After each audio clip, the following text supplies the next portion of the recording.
Perfecto.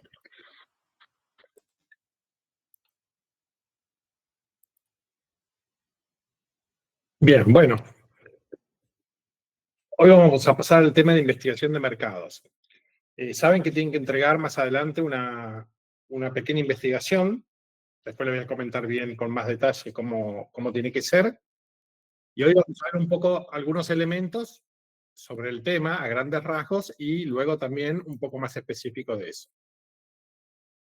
La idea de esto no es decir, como la mayoría de ustedes habrán trabajado con estadística y otras cosas, la idea de esto es poder darles algunos instrumentos para que sepan orientarse, sobre todo cuando uno quiere hacer una pequeña investigación para su emprendimiento o supervisar una investigación que está haciendo en una empresa o algo así, ¿no? No necesariamente que la hace uno a gran escala, pero sí por ahí puede estar supervisando lo que hace una agencia. Bien. Cualquier cosa, si tienen alguna pregunta o algo, recuerden interrumperme en el momento, me hacen preguntas, si voy muy rápido me avisan y bajo un poquitito la velocidad. Perfecto. Cambió la pantalla ahí, ¿no? Sí. Sí, cambió. Buenísimo, así va funcionando. La primera vez es que funcionó un poquito mal. Supongo que porque había algo activo, no sé qué habrá pasado. Bueno, para ponernos de acuerdo más o menos en qué es investigación de mercados, es básicamente un trabajo de planificación, recopilación y análisis de datos. No tiene por qué ser una encuesta que hagamos en la calle, no tiene por qué ser una investigación que se hace con un formulario específico, que sea coincidental, que sea estadísticamente relevante, con tal de que estemos haciendo un relevamiento planificado, ya tiene un cierto valor. ¿Y qué significa planificado? Una condición que solemos tener para considerar una información válida es que lo planifiques, es decir, que anticipes y decidas qué reglas de juego vas a tener. Ahora lo vamos a ir viendo, ¿no? No es una investigación encontrarte información de casualidad o, no sé, ir recorriendo las noticias y encontrarte información y decir, ay, bueno, estoy haciendo una investigación. No, es algo que uno planifica, que uno le da como cierto contexto.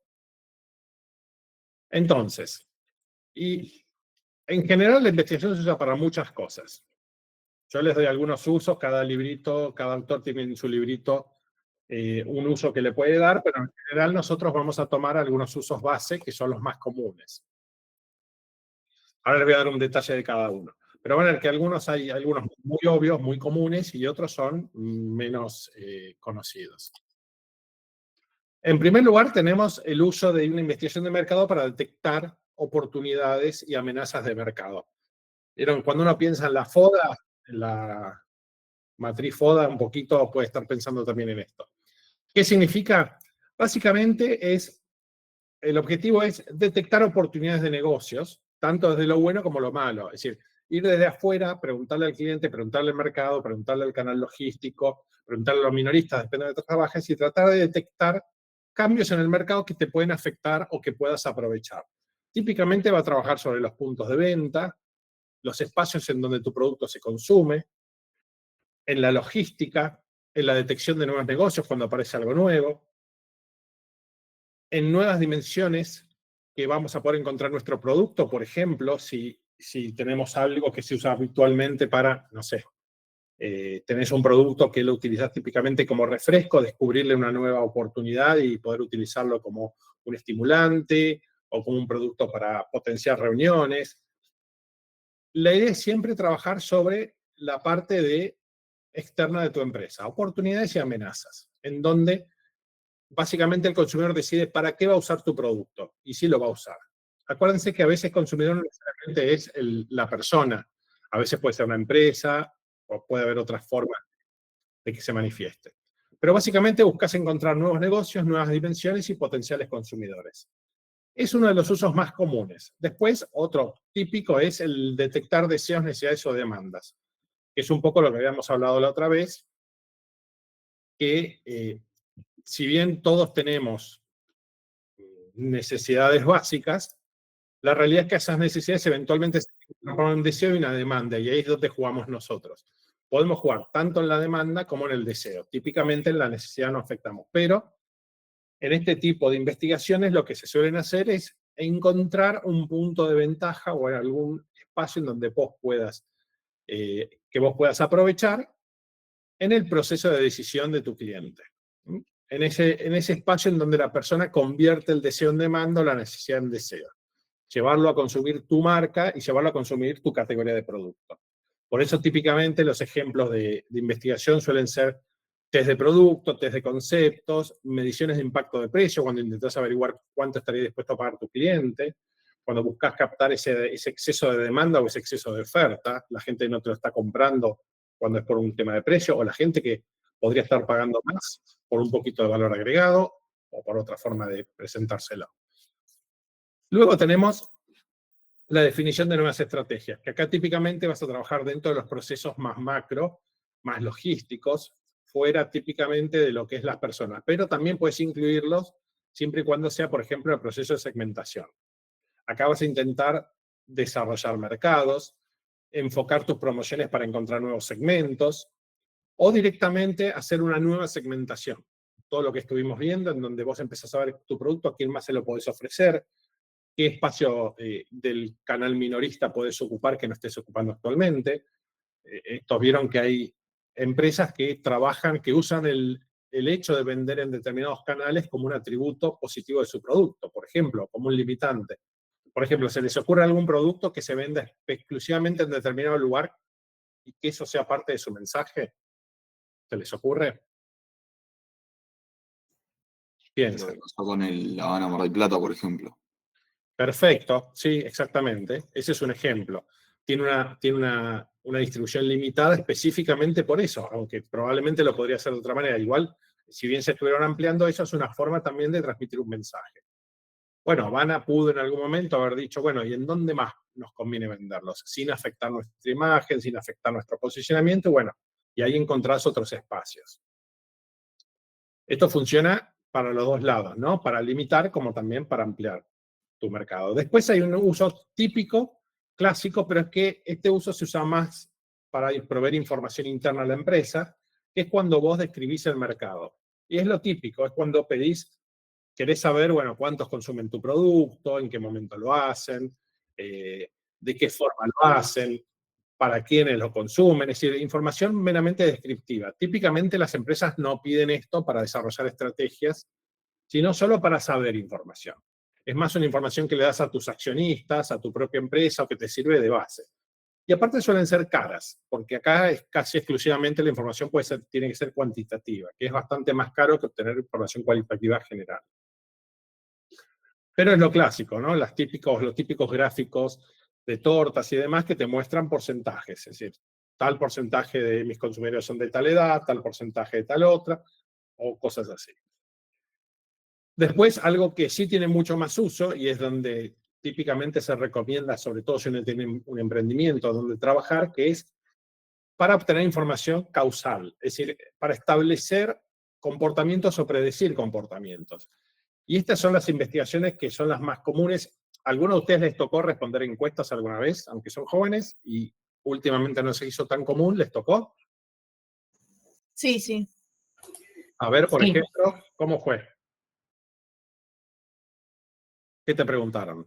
¿Fue política? ¿Fue de comercial? ¿Qué tipo de encuesta fue? No, la verdad no las terminé. Me han llamado por teléfono, por ejemplo, por política, y la verdad es que nunca las termino, porque es un poco tedioso y largo. Entonces a veces Sí, termino las cortando. empezás y no las terminás. Claro. Eso es lo más terrible, porque empezaste la encuesta y esa encuesta igual la descargan. Hay algo gracioso que a mí me ha pasado, que a algunas personas les toca encuestas, y después vas a ver esa encuesta publicada, y vas a ver el impacto que tuviste, porque como son encuestas que son típicamente representativas, si encuestan a 1.000 personas, pongamos, por poner un número, o 4.000 personas, intentan eso traspolarlo como para que represente el total de la población, que puede ser el total de la población en capital, con lo cual cada respuesta que vos vas dando puede tener un valor equivalente a otras 4.000 personas, el equivalente a 4.000 personas, tu opinión, o a nivel nacional que vas a tener el equivalente a 40.000 personas. Pero es cierto que se vuelven largas. Lo que se usa actualmente también es muy común hacer encuestas partidas en donde, para no descartar o no perder toda la encuesta, si ven que te cansas o que no quieres ir contestando, te terminan haciendo un par más de preguntas para clasificarte y cierran. No sé si fue tu caso. ¿Alguien le tocó alguna otra encuesta? Hace poco hubo, creo que fue una de Pharmacity, después de haber comprado, y me decía a ver cómo había sido la experiencia, Las y me electrónicas. hizo marcar, sí, algunas cosas buenas y malas, entre ellas lo de la línea de caja, y casualmente, capaz que fue casualidad, digo, una redundancia, estoy cansado, perdón, pero casualmente volví a ir al tiempo y tenía mucha más gente ocupando las líneas de caja y fue mucho más rápido. Pero las Correcto. anteriores 2 o 3 eran un desastre, estaba 2 horas. Esas típicamente son encuestas de satisfacción y están Claro, típicamente asociadas al proceso. Y las hacen casi todo el mundo. Hoy te pasa tanto en una compra en Pharmacity, como si te atienden en Movistar, como si compras un 0 kilómetro en Toyota. Todos claro. tienen un Volkswagen, todos te hacen una encuesta de satisfacción.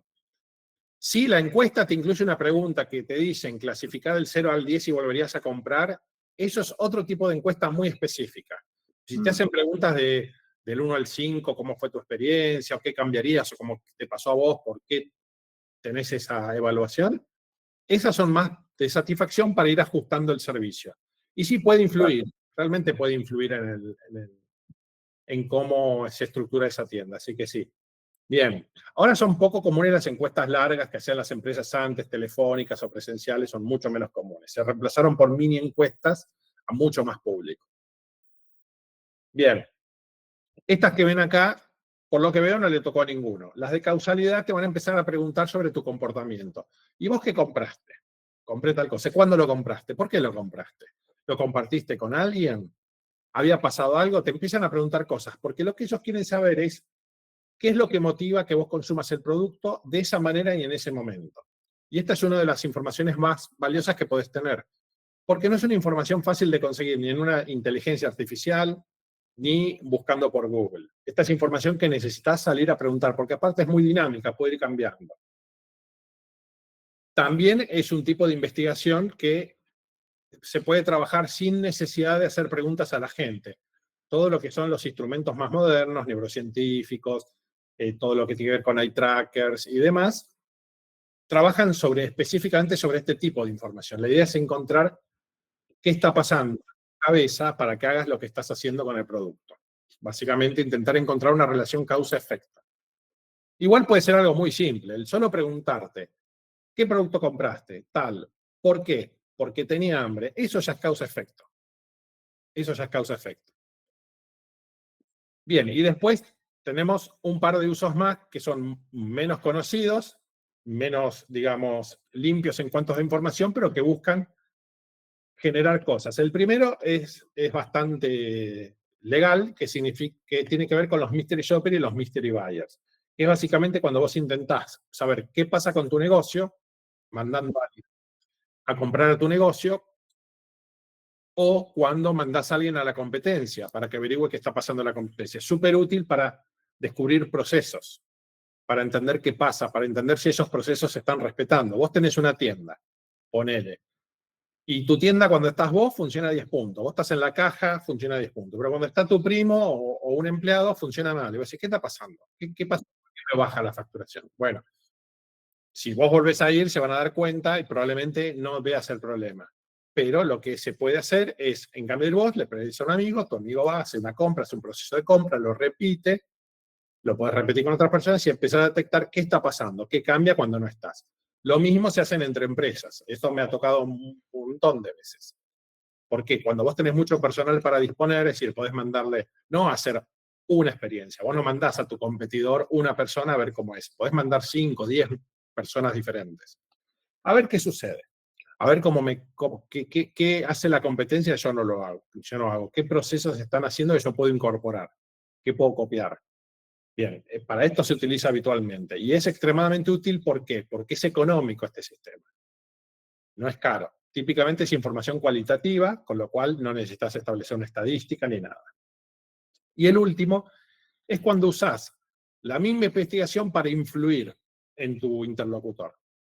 Acá hay un montón de productos que lo hacen. El clásico era Vidacol, que no lo hace más, que era un clásico. Después muchos productos de belleza que utilizaban las investigaciones para decir 8 de cada 10 mujeres eligen esto. Y luego, cuando se utiliza el mismo instrumento, de forma inadecuada, por ejemplo, con estas escalas desequilibradas, para poder lograr que la gente conteste lo que vos querés que conteste. Supongo que en estadística estudiaron lo que es una escala de Likert, ¿no? Sí. ¿Se acuerdan? Básicamente era una escala equilibrada con un punto intermedio. Siempre de 1 a 5, de 1 a 7, es decir, siempre con un punto intermedio. Pueden no ser de Likert y ser equilibradas, pero por ejemplo, a algunos de ustedes les habrá pasado a hacer una encuesta, por ejemplo, de satisfacción, no como la de Pharmacity, que suele estar bien hecha, pero por ahí de un hotel, una agencia de paquetes de viajes, en donde les ponen cuánto nivel de satisfacción y las opciones son mala, regular, buena, muy buena y excelente. ¿Por qué les parece que hacen esto? Claramente hay Lo había comentado la profe, creo que era porque tiraba 3 buenas opciones, tenía más posibilidad de que salga bien la encuesta, porque tenía 3 buenas, ponele, y 2 malas. Entonces, como que la empezabas a inclinar para ese lado a la encuesta. Bien, Aldani, ¿vas a decir algo más? No, eso, que a propósito te ponen esos 3 puntos positivos como para que vos contestes mejor, o sea, positivamente más que negativo. Okay. Hay algo más de fondo, es verdad que es eso, pero tiene una explicación y tiene que ver con nuestra psicología. Los seres humanos tenemos lo voy a decir de forma muy coloquial, 2 formas de comportarnos muy comunes, que son la tendencia central y la aversión al riesgo. La aversión al riesgo la conocemos todos. Si yo te digo, hoy cobras tu sueldo, y te digo, bueno, dame tu sueldo completo y apostémoslos a un dado. Si le pegás, te doy 6 veces, te doy tu sueldo y 5 veces tu sueldo más. Si no le pegás, me quedo con todo. ¿Qué es lo que vas a hacer? Es decir, tenés iguales chances, es un dado, hay una en 6 de que ganes. Si ganás y le pegas justo al número que querés, te voy a multiplicar tu sueldo y en cambio de llevarte 1.000, te vas a llevar 6.000, incluyendo los 1.000. Si no le pegás, me quedo todo yo. ¿Vas a jugar o no? Y no, vos tenés más chances. No tengo más chances. 6 números, vos pones 1.000, yo pongo 5.000. El que gana se lleva todo, pero yo tengo 6 números, vos 1. Para mí no te arriesgás porque la probabilidad no... No, las probabilidades son iguales, porque tenés 1 en 6, pero vos ganás 6 veces, yo gano una sola. No, ese es el resultado, pero la probabilidad de ganar es 1 en 6. La probabilidad es 1 en 6, pero vos ganás 6 veces el premio. Yo gano 1/6 del premio. Sí. Así funciona. Vos tenés una aversión al riesgo completa porque no vas a correr ese riesgo, no te conviene. Si yo te ofreciera más por menos, sí lo vas a tomar, pero no te conviene. Y sin embargo, cuando las cantidades, acá te estoy hablando de todo tu sueldo, y eso es mucho riesgo. Si yo te pidiera poquito, te diría, no, todo el sueldo no, dame solamente 1.000 pesos, ya la aversión al riesgo se reduce. Por ejemplo, la gente que compra lotería, compra un número, y ustedes saben que 1/3 va al fondo, 1/3 va en impuestos, y 1/3 se distribuye. Entonces, en el momento que vos compras lotería, ya tenés una desventaja brutal para ganar. Pero ya no estás poniendo 1.000 para ganar 6.000. Ahora estás poniendo 1.000 para ganar 10 millones. Entonces ya juega otro factor. Y por eso tu aversión al riesgo no influye tanto.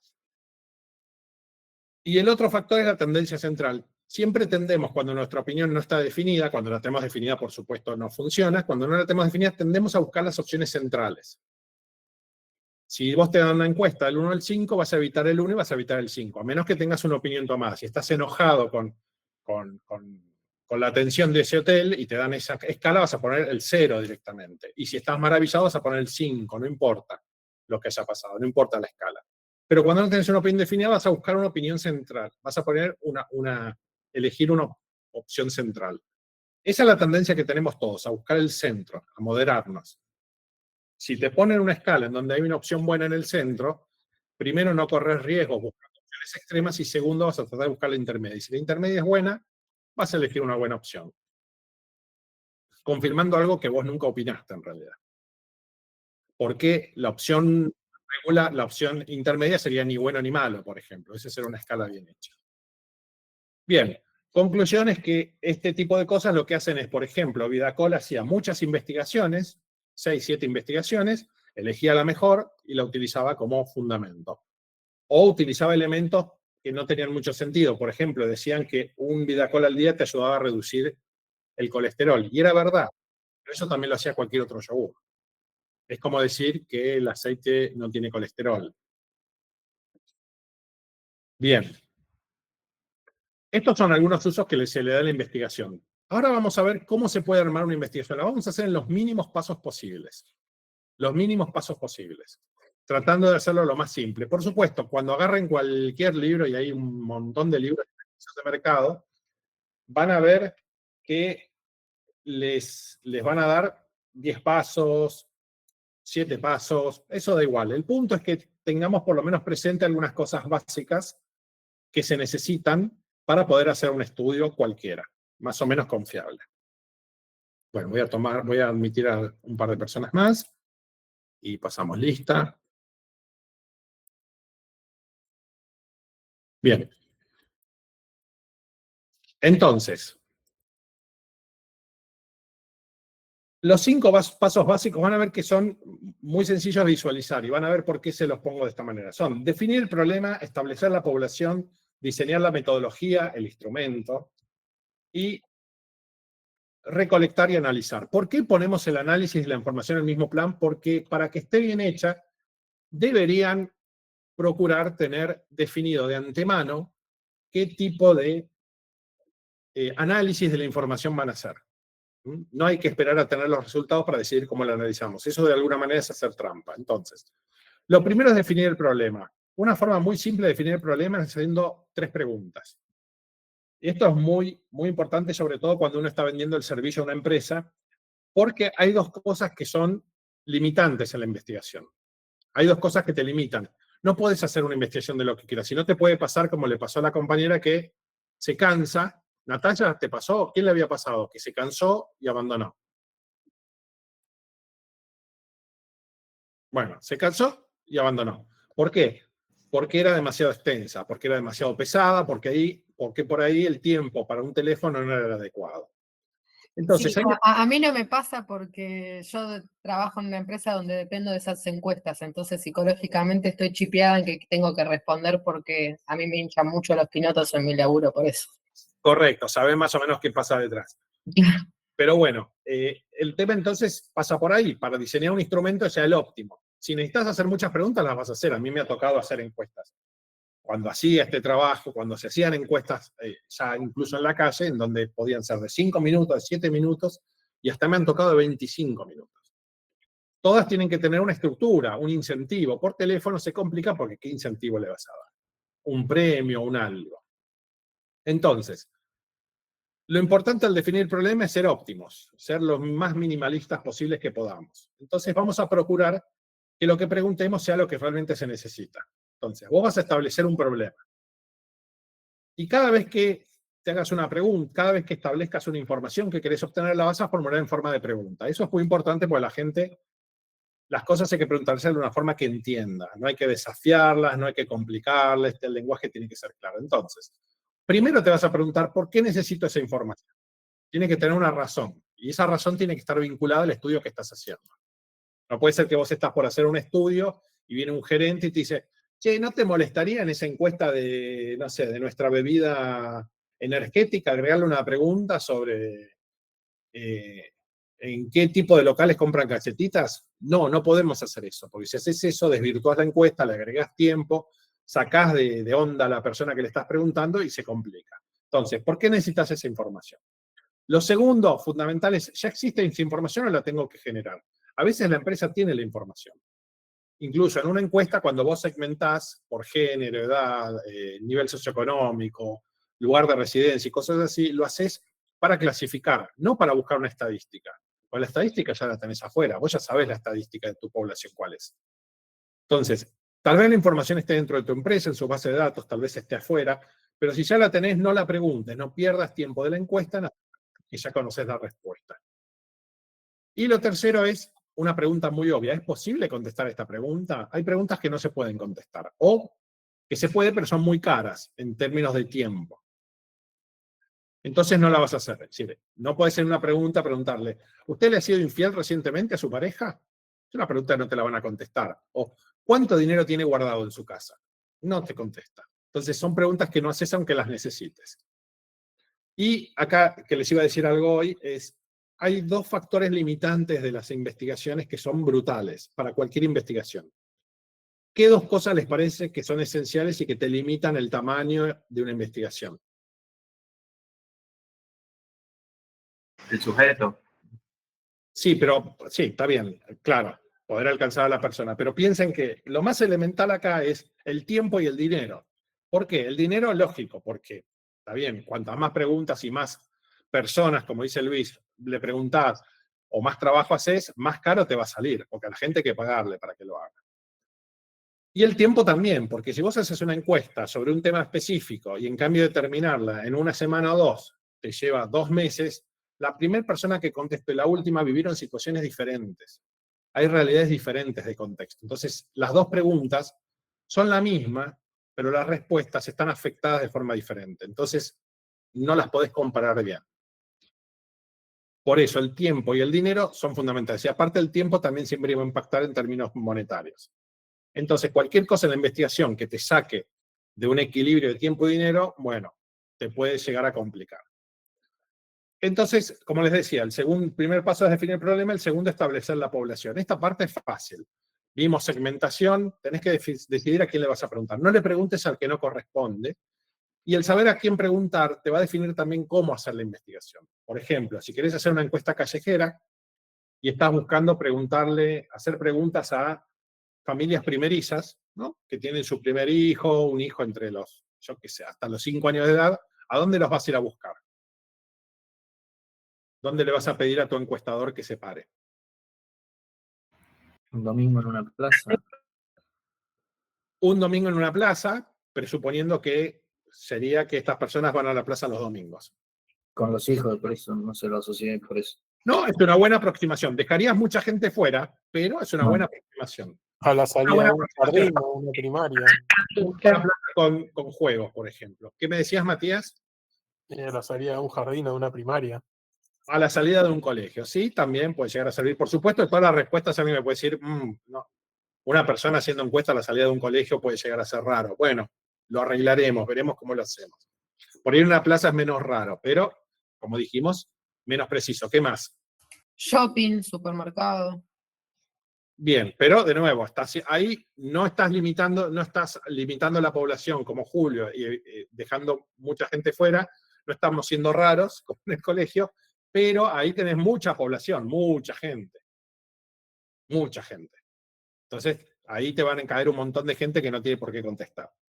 Vieron que es difícil, no es fácil hacerlo. Hay que encontrar un lugar, encontrar un punto. Yo no tengo la respuesta, eso se define cuando haces un plan. Hay que encontrar un punto, pero para cada público que vos tenés lo vas a hacer de una manera determinada. Hoy es muy poco común la encuesta callejera, no porque no sea efectiva, sino porque es extremadamente más barato hacerlo por redes o por vía telefónica.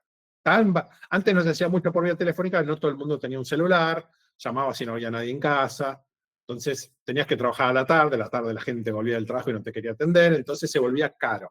Se hacía, pero era caro. ¿Por qué? Porque se mide, el tiempo del encuestador se mide cuánto le lleva una encuesta, pongamos 10 minutos, y cuántos rechazos tiene y cuánto duran los rechazos. Por ejemplo, un rechazo puede durar 30 segundos. Bueno, para hacer una encuesta, el rechazo dura 10 segundos, pero le lleva, yo qué sé, 12 rechazos, son 2 minutos. Probablemente sean muchos más rechazos. Entonces, todo ese tiempo se va sumando. Y no te convenía. Hoy no te importa si la gente no te contesta mucho. Y también se perdió el interés por las cuantitativas, se va más a la información cualitativa. Cada cosa que vos uses para delimitar tu población te va a encarecer la encuesta, la va a ir limitando. Y si haces, por ejemplo, focus groups, ¿cuántos de ustedes hicieron focus group? ¿Les tocó alguna vez hacer un focus group? ¿Virtual o personal? ¿Nadie? Esos grupos que te llamaban para opinar, que iban varias personas. No, en mi caso no. ¿No? Yo sé lo que es porque lo vi en otra materia, pero nunca me tocó. Ah, ok. Bueno, eso es bastante más común, los focus group, lo que pasa es que como piensen que es poco probable que te toque, porque son entre 6 y 12 personas, que se hacen esporádicamente en una población tan alta como la nuestra, bueno, las probabilidades de que alguna vez en tu vida te toquen son muy bajas.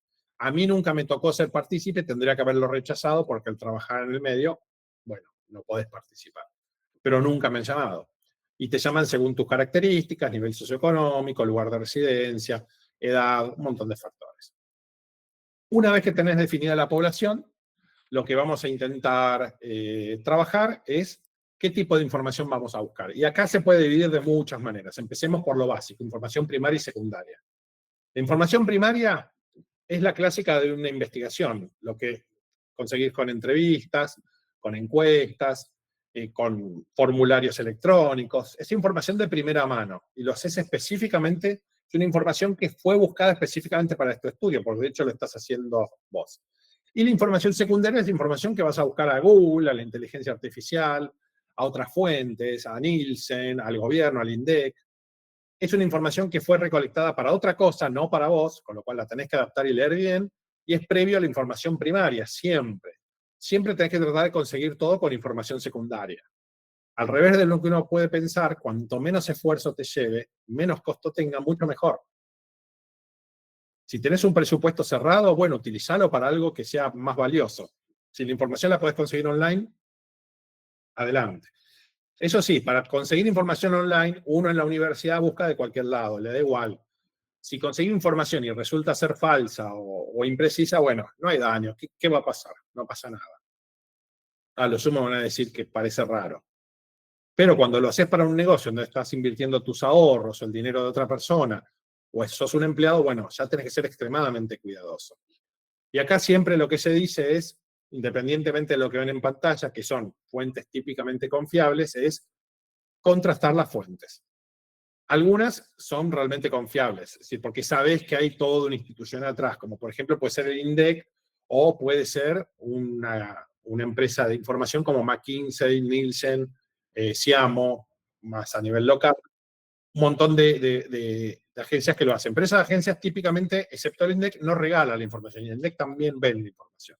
Entonces a veces necesitas ir un poquito más allá y jugarte con información menos confiable. Pero el punto es que encuentres información contrastada, entre las cuales no se incluyen ni X ni Instagram.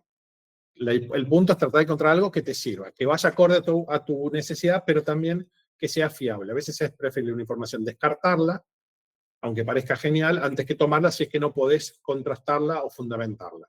Incluso más, muchas publicaciones que se hacen en revistas, periódicos, tenés que leer en base a qué se está diciendo lo que se dice. Por ejemplo, es muy común que vayas a ver en un Clarín, en un Ámbito, en La Nación, en un Página 12, encuestas que dicen, los argentinos opinan tal cosa. Cuando vas a leer cómo se hizo la investigación, te dice, investigación coincidental realizada a 1000 personas en la ciudad de Buenos Aires y Córdoba. Y vos decís, pero los argentinos no están todos ahí. ¿Es traspolable la población de la ciudad de Buenos Aires a Salta, a La Rioja, a Neuquén? No, no lo es. Con lo cual, cuando vos usás esa información, la tenés que reinterpretar y decir, los argentinos no son los que opinan esto. Son las personas que viven en centros urbanos grandes. O incluso podés limitarlo a las personas que viven en la ciudad de Buenos Aires o en Córdoba. Es verdad, podés traspolar entre un Córdoba y Buenos Aires, bueno, es más fácil traspolar. Mendoza, Rosario, pero no se puede hacer cualquier cosa. Cuando cambia mucho la idiosincrasia, especialmente vinculado a determinados temas, bueno, te va a cambiar también el otro. Por ejemplo, si yo te hablo de la canasta básica y el poder adquisitivo, en, no sé, pongamos en Córdoba, Mendoza y Rosario, y te digo, bueno, traspolémoslo a Neuquén, ¿vos me dirías que sí o que no? No.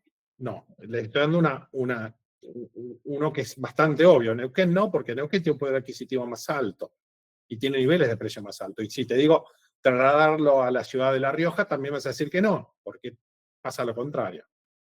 Pero por ahí en otros tipos de información sí, por ahí en cuestiones de compra de productos tecnológicos o compra de determinada indumentaria, bueno, ahí decís sí, lo traspolo, porque total, poner un comercio ahí o acá tiene ciertos factores en común. Dependiendo de lo que uses, vas a poder o no utilizar uno.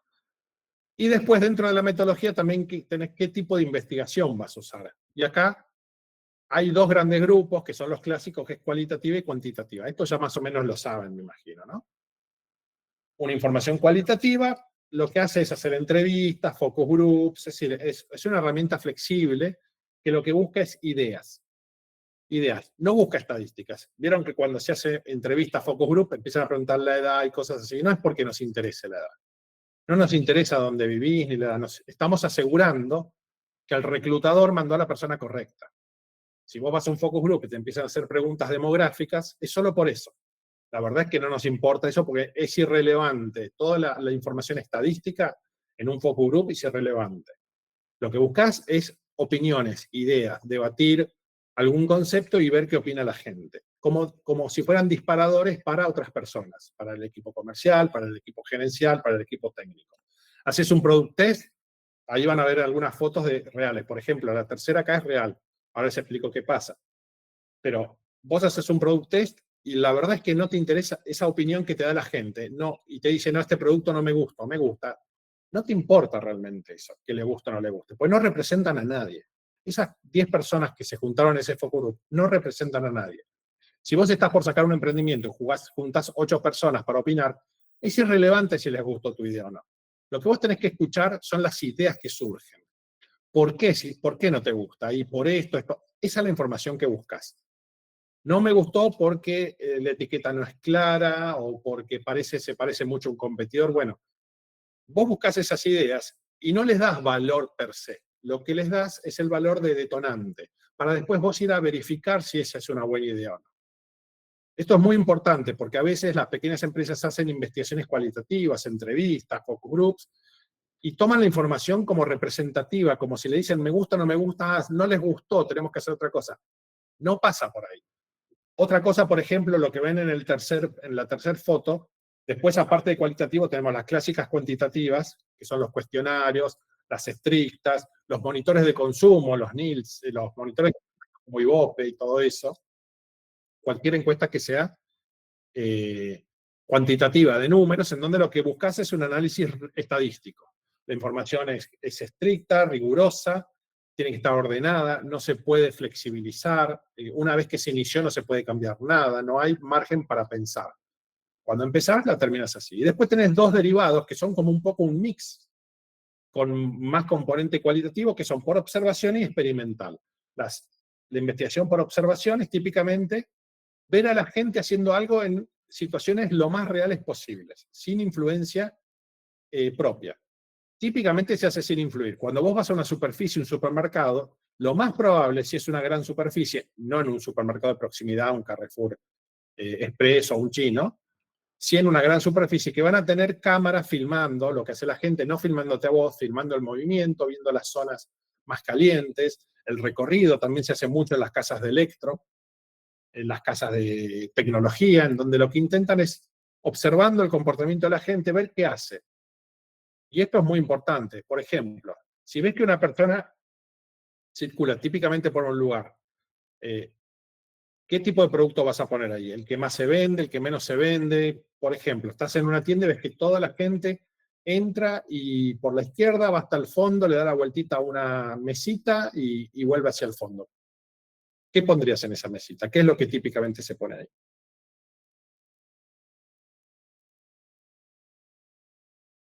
Típicamente vas a poner un producto atractivo, que llame la atención. No necesariamente es el que más vas a vender, pero vas a poner algo atractivo. Como los supermercados que te ponen el bazar cuando entras, típicamente, las categorías de destino, las que vos buscás, las que necesitas al fondo, bien lejos, para que vos lo recorras, para que lo circules. Si eso empiezan a ver que la gente no está circulando correctamente, no me está cubriendo todo el supermercado, corre hasta la fiambrería y vuelve, estoy haciendo algo mal. Porque no voy a poder vivir solamente de que vengan a comprar las ofertas. Tengo que vivir de que compren todo. Entonces necesito generar una circulación. Bueno, esto con observación se suele obtener. No necesitas preguntarle a la gente qué está haciendo, no necesitas que opine, solo necesitas observarlas. Y la experimental es cuando vos creas situaciones, la gente sabe que está en un experimento, pero hace cosas que se supone que son reales. Por ejemplo, una prueba de café, en donde les das el café para probar, o les haces interactuar con una góndola ficticia que vos montás en tu oficina, o haces un test de producto en general en laboratorio. Acá lo que haces es, en un ambiente controlado, medido, ves qué tipo de efecto tiene los estímulos y cómo la gente reacciona, y después les puedes hacer preguntas. La tercera que ven ahí, por ejemplo, es un testeo que se hizo en la época que se implementaron de forma legal los cajeros adaptados para personas con discapacidad, sobre todo con problemas visuales, no necesariamente ciegos, pero sí con problemas visuales. Entonces se tuvo que saber a ver cómo funcionaba esto. Y se nos encargó hacerlo. Y la única forma que había de hacerlo era llevando a las personas con discapacidad visual a diferentes tipos de cajeros, para ver qué pasaba, para ver que interactuaran con el cajero y qué sucedía. Se hizo algo en laboratorio, que es para ir marcando una tendencia, y después se lo lleva a los mismos cajeros. Por supuesto, saben que están siendo observados. ¿Por qué? Porque por una cuestión legal nosotros no podemos entrar a un cajero a practicar con la cuenta de la persona. Entonces hay que avisarles a la institución, y ahí sí se le pide a la persona que vaya e interactúe con el cajero, que haga lo que tiene que hacer. Se le pide hacer tal transacción, tal otra. Y se va descubriendo cosas. Por ejemplo, se descubrió que los cajeros que hablan no les gustan, no son buenos para ellos, que necesitan que haya un plug para poder poner el auricular, porque no quieren que la gente sepa qué tipo de transacción está haciendo. Es decir, los expone de una manera brutal, que es lo último que quieren. Encima que no pueden ver el cajero, encima estar expuestos no era una buena idea. Y otras cosas. Por ejemplo, hay gente que no es ciega, pero tiene una visión de tubo, como si no hubiera nada del contexto. Necesitan que la información del cajero esté grande y hacia el centro, no viene en los costaditos donde no la pueden ver, algo que todavía no se cambió muy bien, pero en esa época se le estaba planteando. Siempre las opciones estaban bien pegadas a los bordes, cuando hay gente que no ve los bordes, ve el centro. Bueno, y como esas muchas. Todas estas tienen una función. Uno puede elegir una y tratar de ver qué tipo de investigación le conviene. Ahora bien, la realidad es que se dividen en dos grandes grupos. Cualitativo y cuantitativo. Pero después también las herramientas están separadas, como en la información, en las herramientas más tradicionales y las herramientas menos tradicionales. Entre las tradicionales tenés típicamente las encuestas callejeras, las encuestas telefónicas, online, las cámaras Gesell, que son para los focus group, y como tecnologías avanzadas ya tenés elementos que típicamente lo que hacen es te miden sin que te metas, básicamente. O te ponen algún tipo de hardware, o te observan, pero te intentan medir de una forma de que vos no te des cuenta. Lo que ven ahí, por ejemplo, es un focus group que se hizo para una empresa de pinturas. No me acuerdo si fue Alba o Sherwin-Williams, una de esas dos. En donde hay típicamente entre 8 y 10 personas que opinaban. En este caso había 8, y se las dividía por género y por experiencia. Es decir, las que habían tenido experiencia haciendo el trabajo ellas mismas, las que habían tenido experiencia contratando. Se les muestran 5 productos y se les piden que opinen sobre los productos. Bueno, esto es una tecnología súper tradicional. ¿Cuál conviene usar? ¿Conviene usar tecnología típica tradicional o conviene utilizar tecnología más avanzada? Con más tecnología, más software, más hardware involucrado. ¿Qué les parece? Dependiendo un poco lo que estés buscando, pero Bien. quizás la avanzada te permite obtener más información de una Empecemos forma por el más depende. simple. Empecemos por el depende. Depende, porque la verdad es que para hacer el trabajo que ven ahí de esta pinturería no había otra forma mejor. Necesitamos a la gente sentada charlando con un mate y galletitas, y que estén ahí una hora conversando. Obviamente en un focus group nadie tuvo una experiencia. Si no le preguntaba, lo que haces es a la gente, ustedes por ejemplo si lo hacen, buscan a alguien que les reclute, les dicen, mira, necesitamos personas de tal edad, tal nivel socioeconómico promedio, que vivan en tal zona, que tengan tal experiencia con el producto. Y que no tengan tal otra experiencia. Cuanto más características, más caro se vuelve el reclutamiento. Esa persona recluta y les va a hacer una propuesta de 10, 12 personas. Típicamente vas a pedir un par de más, y si vienen todos, bueno, les pagás si se van, y si no vienen, tenés sustitutos para cubrir todo el foco. Después a las personas estas se les paga también, o se les da un premio, se les da dinero, se les da un voucher, algo les tenés que dar, porque si van, ocupan su tiempo. Dependiendo de las características, el nivel socioeconómico, les pagás más o menos.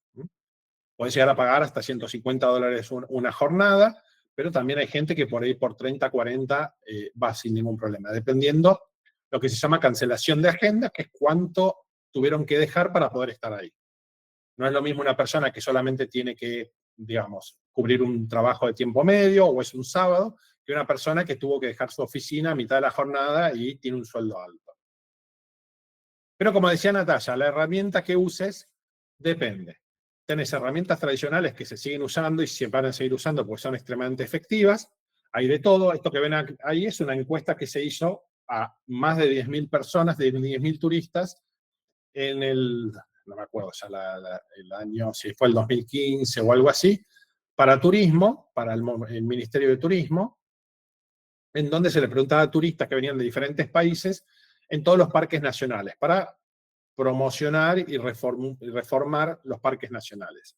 Este era el de Tierra del Fuego. Se mandaba encuestadores, se ponían en la entrada, había unos 10 encuestadores por parque nacional, en unos 13, 14 parques nacionales, y les preguntaron a lo largo de 3 temporadas, las más de 10.000 personas distribuidas en 3 temporadas, que eran verano, primavera e invierno. El otoño parece que no era importante. Y se les hacía preguntas, y a partir de eso se empezaba a generar una base de información. ¿Se podría haber hecho de otra forma? No, no se puede hacer. Esto no se puede hacer remoto. Hay que ir ahí, a donde está la persona, ir a ese parque nacional en ese momento y preguntarle si todo se tiene que cubrir en 15 días. No solo un parque, todos los parques, porque no querés que un turista te aparezca en un parque y en otro también. Querés que solo conteste ahí. Entonces estás haciendo al mismo tiempo 3.000 encuestas en diferentes parques nacionales. Y no hay otra forma de hacerlo, se hace así. Pero para otras cosas sí se puede utilizar otros elementos. Por ejemplo, en lo que tiene que ver con tecnologías más avanzadas vas a tener, a ver, antes que esto igual les muestro algo muy importante también que tener en cuenta en todo lo que tiene que ver con las herramientas tradicionales, que tienen muchas limitaciones. Les voy a mostrar un video que usamos típicamente para mostrar una de las grandes limitaciones que tienen los focus groups. Thank you for your time and welcome to our focus group. Today we're going to show you an idea and ask for your opinion. This is called a wheel. Now, according to its developers, it'll change the way we work and live. Why? Because it rolls. It can also be added to wagons to make moving a heavy load easier. Your opinions?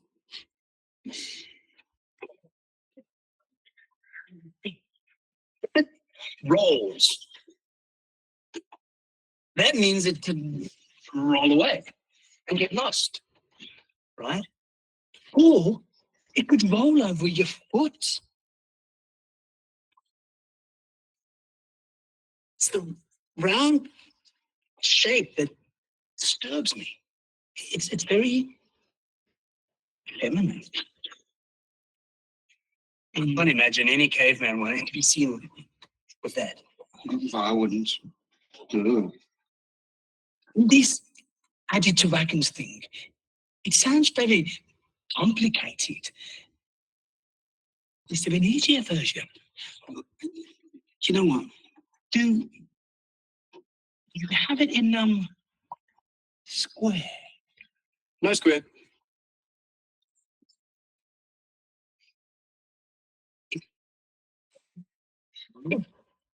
If there was a square one, Yeah. it didn't roll.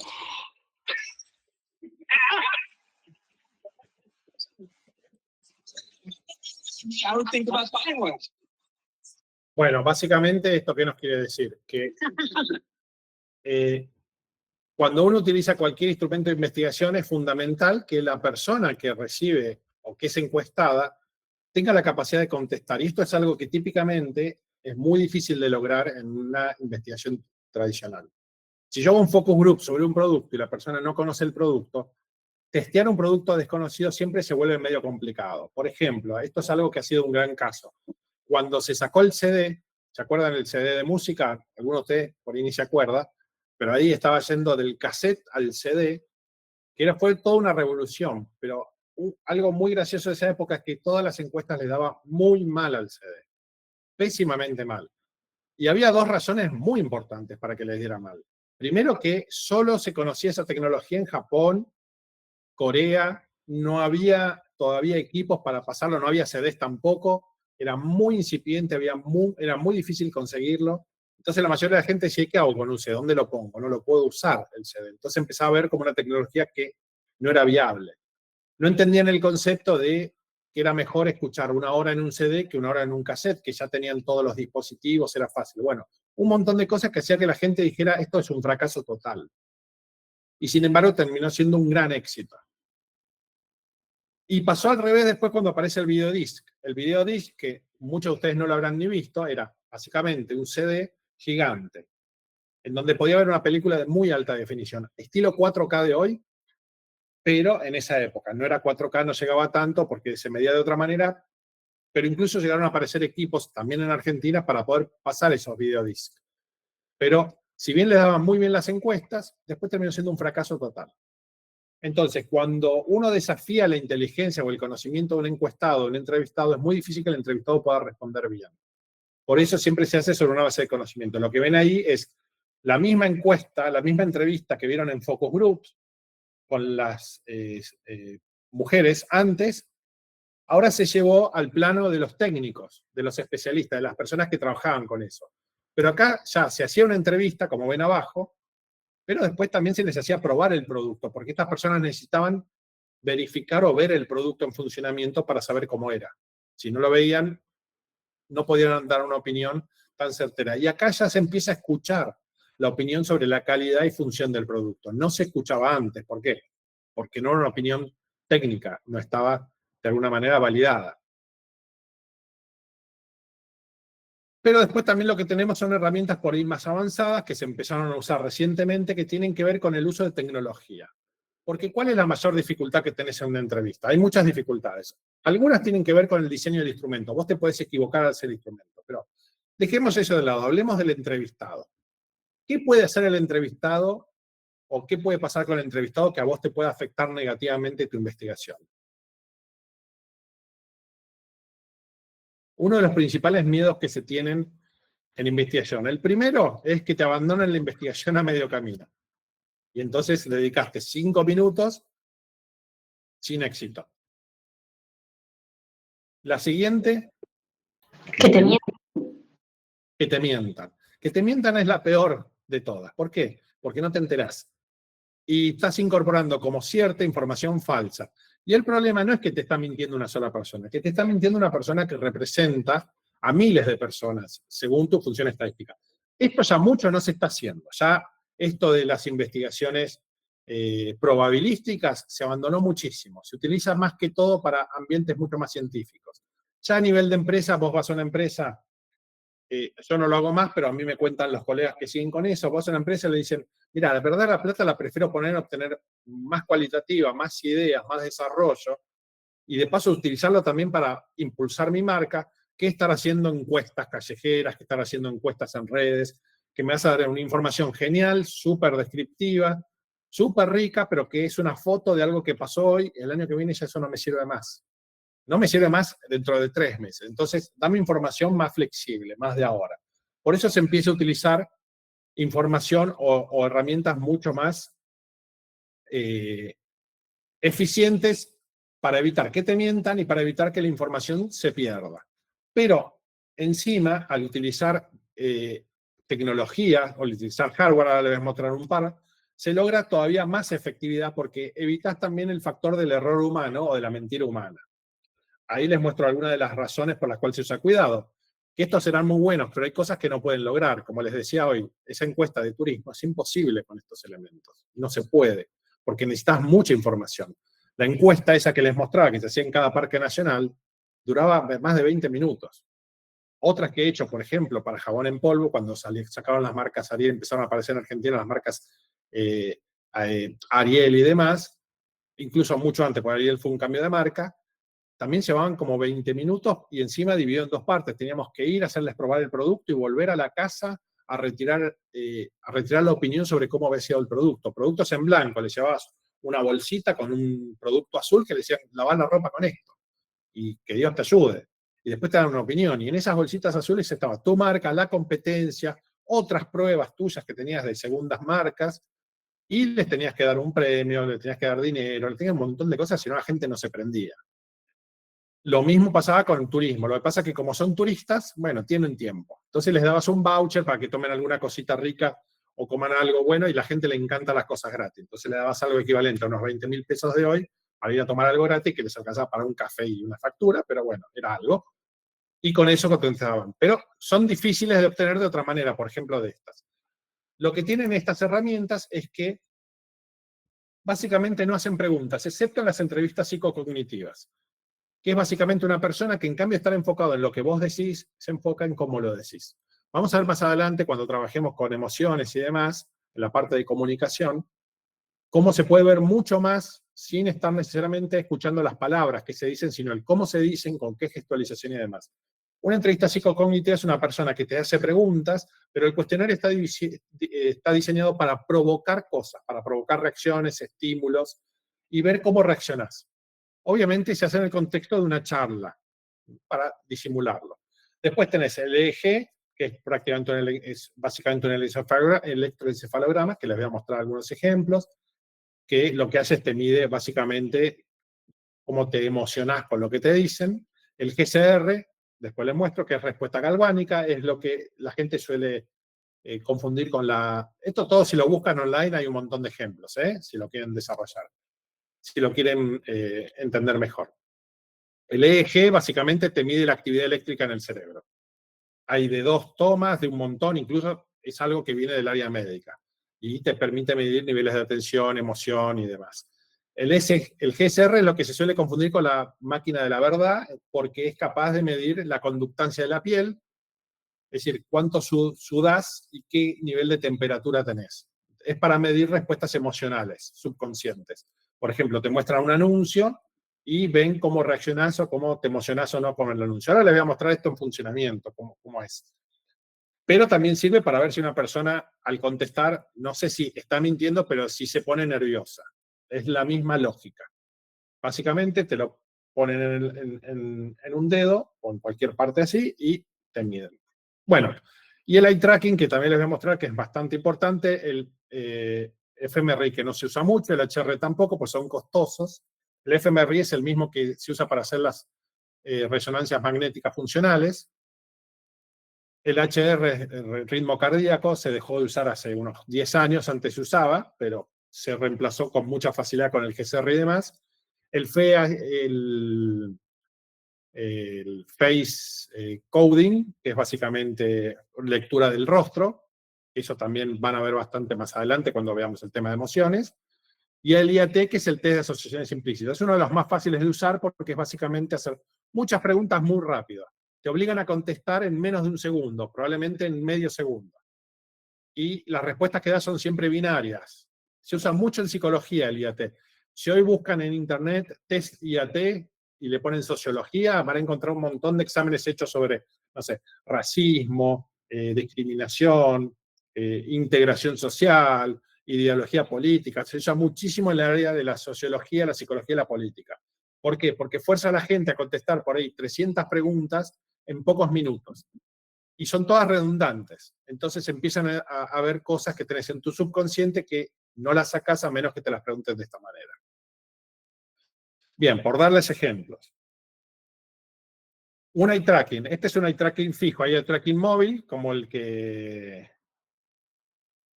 les mostré, el que veían ahí, que es básicamente como si fueran unos lentes de realidad virtual, pero con anteojos, el de la derecha arriba, que tienen como 3 cámaras. Una cámara al frente y 2 cámaras, una a cada uno de los ojos, para medir a dónde apunta. Ahora les voy a mostrar un video. Empecemos con un eye tracking fijo, que se utilizó para esta publicidad. Fíjense esta publicidad. No cambió la pantalla, ¿no? Sí, sí cambió. No se ve. Está en el focus group. ¿Ahí? No. Momento. Ah, ahí, se tiene que actualizar. Bien. ¿Ahí sí? Sí. Sí, sí, ahí sí. Bien, esta es una publicidad de Visa. Esperen que la voy a poner. A ver si se actualiza ahí. Ahí. La de Sudáfrica 2010. Esta es la original.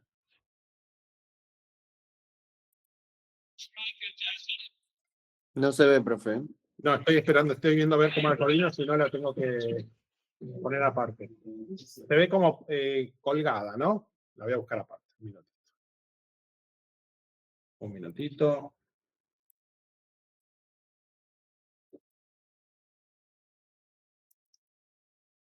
Depende, yo creo que depende de la codificación que tiene. Por eso a veces pasa eso. Un minuto, que ahí la saco.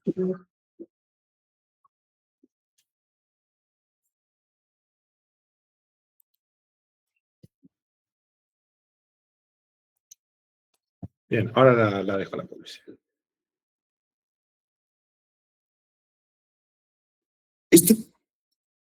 Ahí está.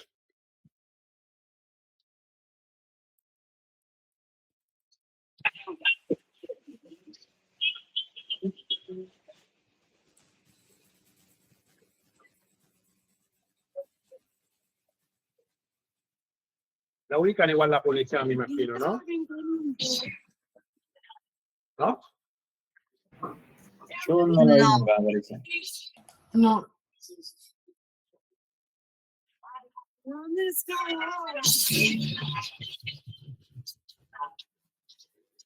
No es una publicidad para Argentina, pero se difundía porque estaba buena, básicamente.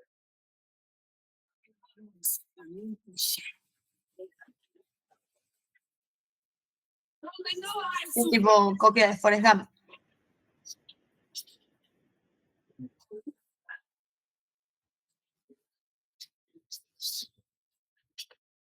Bien. ¿Qué me dijiste, María Sol?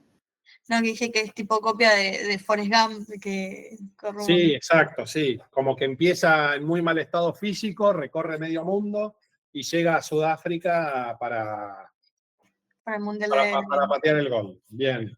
Bueno, esta es la publicidad, así terminaba. Se le hizo el chequeo con Eye Tracker. Ahí lo saco con Eye Tracker.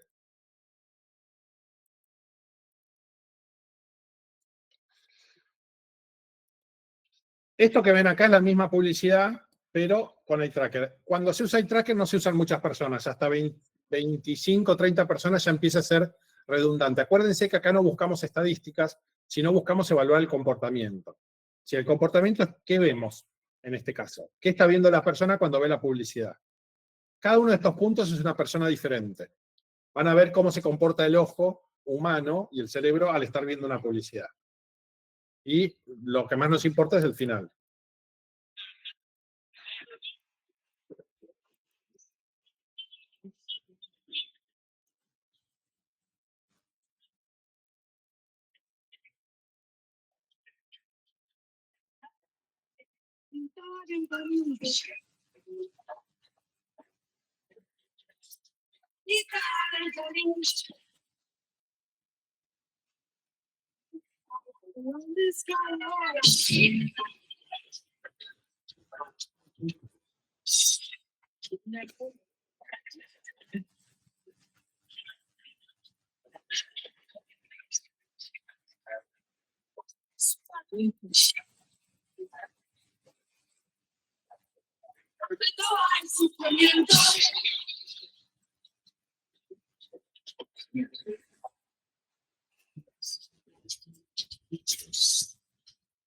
Bien, y acá está el final. ¿Qué pasó?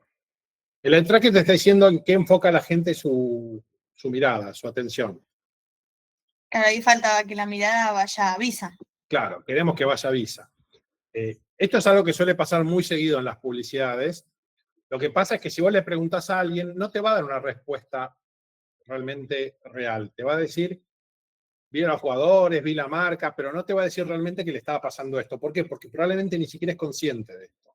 Pero la publicidad, si hay algo que quiere, es llegar a tu subconsciente, llegar a emocionarte, llegar a tu emoción, a todos los puntos, no solamente que aprendas algo, ni siquiera es el objetivo. Por supuesto, es publicidad institucional, no tiene el objetivo de vender algo en particular, sino solo posicionamiento de marca.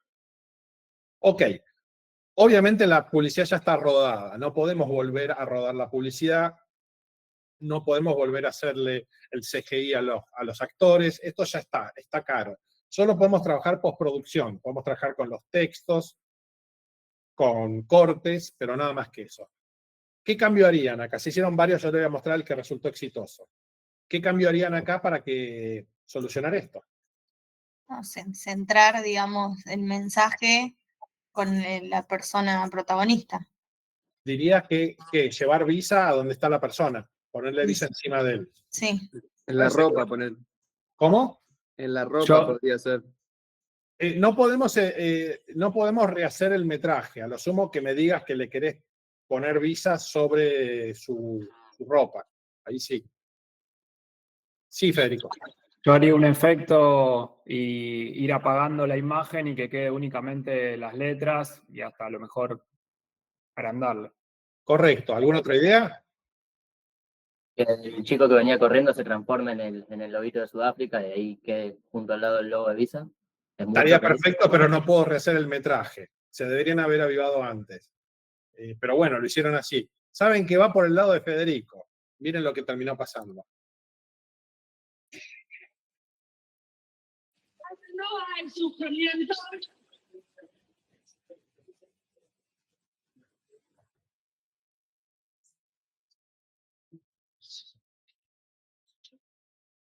Hicieron exactamente eso.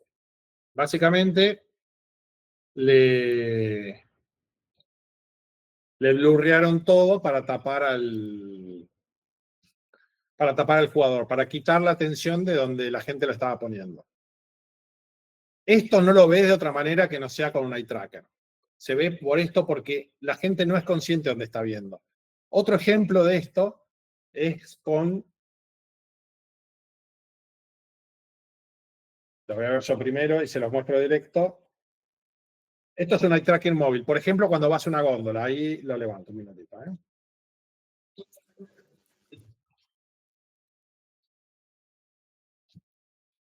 Ahí está. Acá se le pone a una persona en el tracker, que son como esos lentes de realidad virtual, pero como unas gafas, con una cámara.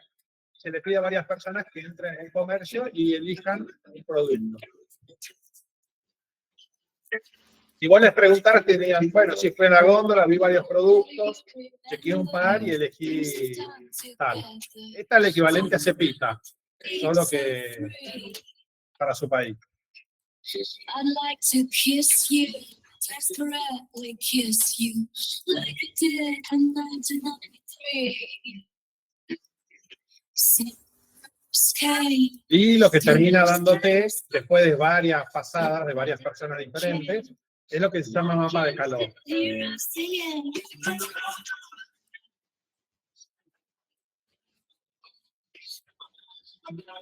El mapa de calor es básicamente una distribución que va de rojo, más concentración, a verde, menos concentración, de donde la gente concentró más su mirada. Esta es una prueba que se hace para mostrar cómo el producto funciona a un cliente.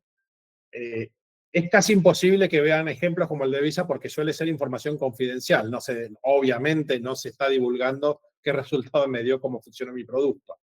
Pero esto básicamente lo que da. Te da mapas de calor en donde lo que terminas viendo es qué es lo que le llamó la atención a la gente.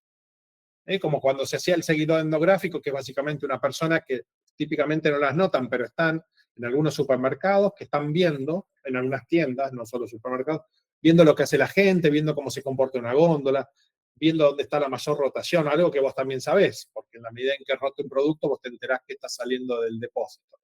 Pero para ver lo que pasa en una góndola típica, este es un sistema que te permite rápidamente saber en dónde la gente enfoca la atención. No se usa fijo como en el otro caso. En el otro caso es un aparatito que está... ahora pongo el PowerPoint de vuelta. En el caso de las publicidades y demás, es un aparatito que suele estar típicamente... Este es un breve ejemplo. Para completar la travesía si participante, podemos estructurar otro lugar donde pueda tener un paquete completo de fuentes de selección de información. Ahí. Suele estar abajo de una pantalla. Perdón. Profe, por las dudas no cambió el Sí, video. está. Ahí. En este caso suele ser un aparatito que está debajo de la pantalla. Como el que ven ahí arriba. ¿Ven? Se pega a la pantalla, se calibra con tus ojos, te hace hacer unos ejercicios de calibración y terminás haciendo el ejercicio que te piden, por ejemplo, no sé, para manejar una página web, ver una publicidad, ver fotos, estímulos, y de esa manera terminan llevando a un resultado. Y el resultado también. Son como mapas de calor, a ver si... Es en la banca de export. Aplicaciones del sector. Tenemos un informe objetivo. De fiar de miradas y mapas. Un mapa de calor en donde vos ves qué estuvo viendo la gente. En donde se concentró. Esto es una página web bancaria y les dan un desafío. Es decir, encontrar el saldo de tal cuenta. Entonces la gente empieza a buscar. Y vos te das cuenta más o menos qué hacen. El de la izquierda es gente que no tiene idea que no tiene uso de la plataforma común, y el segundo es gente que ya sabe cómo usarlo. Bueno, y tenés un resultado. Esto es hay un montón de tecnologías, cada una con más o menos costo, y esos costos obviamente se pueden traducir o no en un resultado. ¿Es más caro por evento hacerlo con un aparato como ese? Sí, bastante más caro, pero se utilizan muchos menos eventos. No siempre funcionan, incluso hay algunos con realidad virtual que terminaron por no funcionar, pero ahora les voy a mostrar uno, por ejemplo, con Face Reading. Sí, por acá. Ah, no, lo voy a tomar un minutito, ¿eh? A ver si se ve bien acá.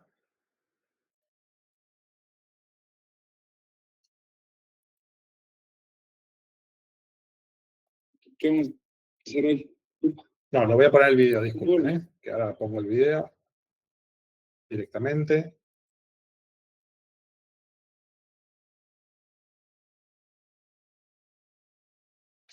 Acá está.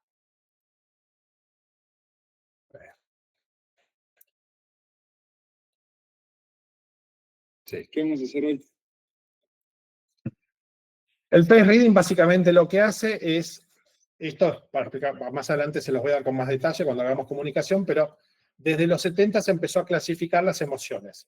¿Qué se hizo? No es intuitivo esto, se empezó a decir, cada emoción mueve una serie de músculos. Por ejemplo, la felicidad, cuando uno siente felicidad, se abre la boca, los ojos se agrandan, se levantan la mejilla, es decir, es como si tu rostro se estirara. Bueno, cuando estás triste es como si tu rostro se derrite, se bajan las comisuras de los labios, se caen los párpados, cuando sentís ira, se te achican los labios como que se meten para adentro, la mirada se enfoca.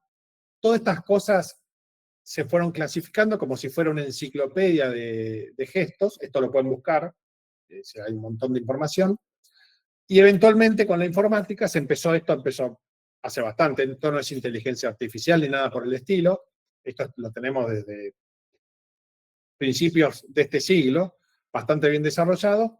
Básicamente, al ver un video, el software lo que hace es deduce qué músculos se están moviendo, y al deducir eso, deduce también qué emociones están asociadas. Por ejemplo, esto se hace por eventos, vos grabás videos de las personas, sincronizados con un video, se lo mandás a una agencia, esa agencia lo procesa y te devuelve el resultado. Lo que ven en esta pantalla, ahora no ven nada porque saqué el video. Lo que ven en esta pantalla, ahí sí ven, ¿no? Es a la izquierda arriba el face reading que está trabajando leyendo a la persona, leyendo el rostro de la persona. En intensidad de la expresión les va a mostrar cuánto de cada emoción se ve. Las emociones son combinables, son como colores primarios. Vos podés tener felicidad y tristeza a la vez, miedo y asco, sorpresa y enojo, e ira, angry sería como ira. Abajo a la izquierda lo que tenés es el que les había dicho, el EEG, que te mide diferentes puntos de tu cabeza para ver dónde está el estímulo. Y a la derecha y abajo lo que tenés es el GSR, el que mide sudoración y temperatura de la piel, para saber qué tan excitado estás, qué tan emocionado estás. Igual concéntrense en el face reading. ¿Qué vamos a hacer hoy? Fútbol, ¿no? Solo como detalle, lo que está pasando es una publicidad de cerveza Tecate, es machista, no se asusten, es bastante machista, bastante vieja. Lo que están viendo es una persona que está hablando con su pareja, con su novia, perdón, con un amigo, y le está comprando un regalo para su novia. Un osito de peluche para su novia. ¿Qué vamos a hacer hoy? Fútbol, ¿no? ¿San Luis? Ah, pues nos seguimos con el jubilete. Sí. ¿Qué? ¿A sus primos? Ay, sí. Espera. No, siguiente. Un hombre sabe que es más fácil pedir perdón que pedir permiso. Es fácil ser hombre. ¿Se entendió lo que pasó, no? La Sí. persona está hablando con un amigo, cuando le dice que va a ir una chica que le gusta, una prima, pasa a pedirle el oso más grande. La persona que estaba viendo pasó como de estar aburrido con la publicidad a asco, disgusto, pero después pasó automáticamente a sorpresa. Perdón, a felicidad. Básicamente eso es lo que mide. También lo tenemos con cómo funciona básicamente el sistema. A medida que uno va moviendo, el software detecta exactamente qué músculos se mueven, las combinaciones incluso, y devuelve la emoción.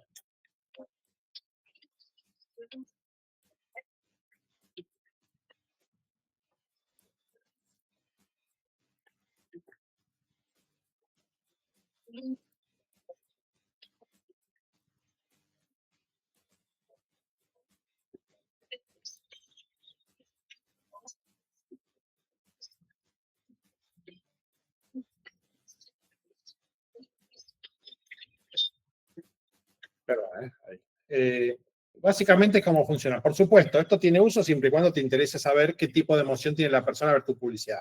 Con un GSR sabes qué nivel de emoción tiene, pero no sabes qué valencia tiene.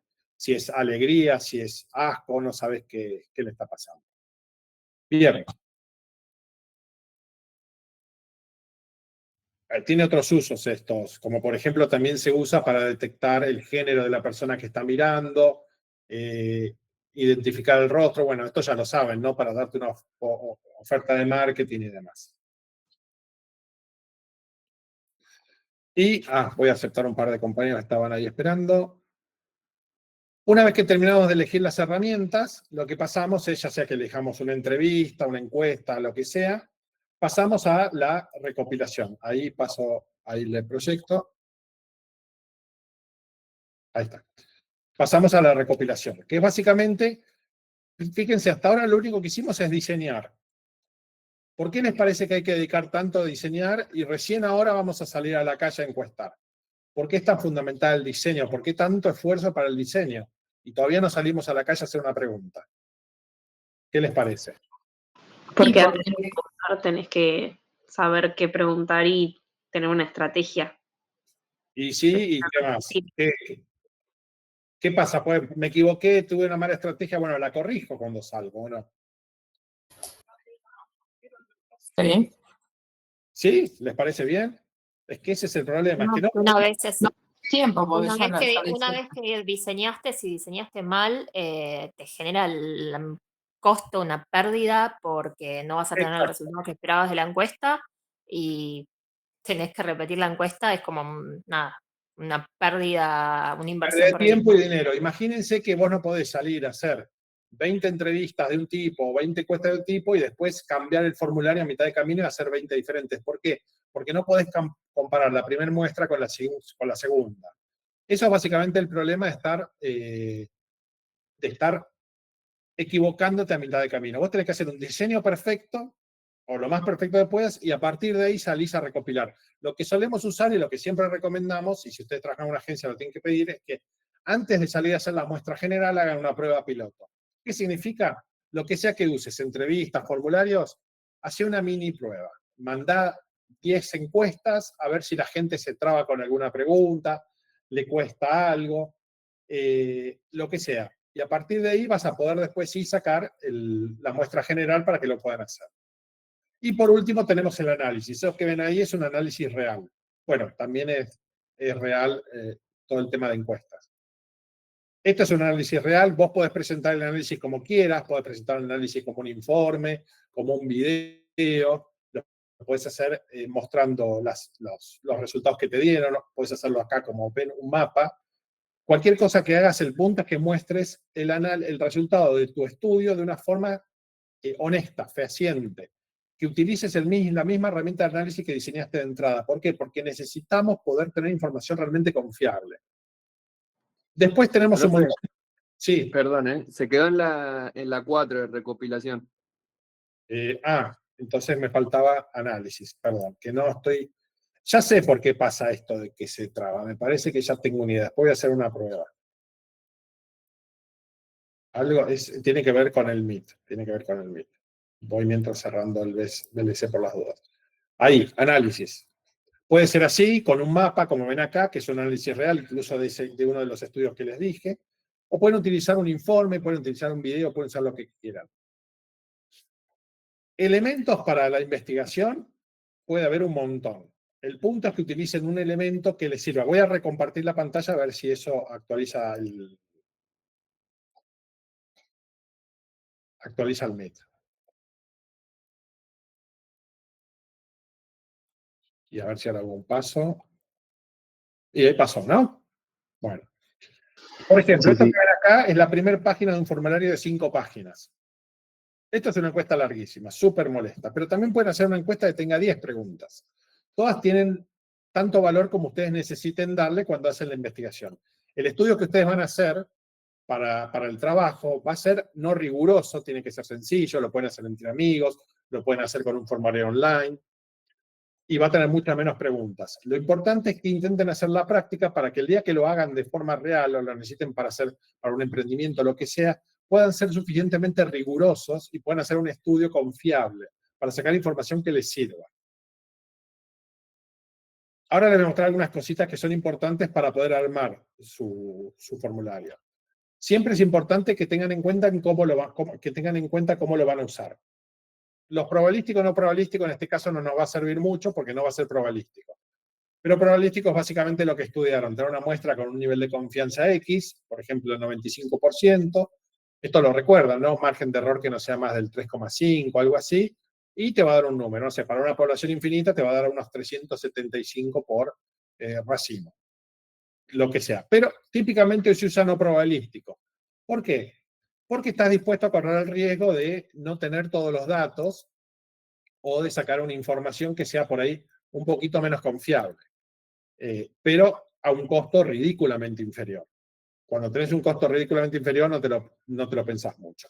Sí es importante que al diseñarlo tengan en cuenta cómo lo van a mandar. Si va a ser autoadministrado, que la gente lo contesta solo, que es el caso de la mayoría, bueno, lo voy a hacer por correo electrónico, lo voy a hacer a través de las redes, hay que hacerlo directo, breve, claro. Vamos a ver algunos ejemplos de qué implica todo eso.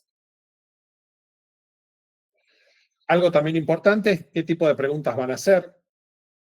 Las que nos interesan son las preguntas indicadoras, básicamente las preguntas que tienen información. Por ejemplo, si hacen un formulario, les tocó hacer un formulario sobre cambiar una galletita y quieren preguntar sobre los sabores. Bueno, van a empezar preguntando de qué edad tenés, en dónde vivís, qué tipo de galletitas consumís, cuál es el sabor que más te gustaría tener una galletita. Bueno, las dos primeras preguntas son de clasificación o de filtro.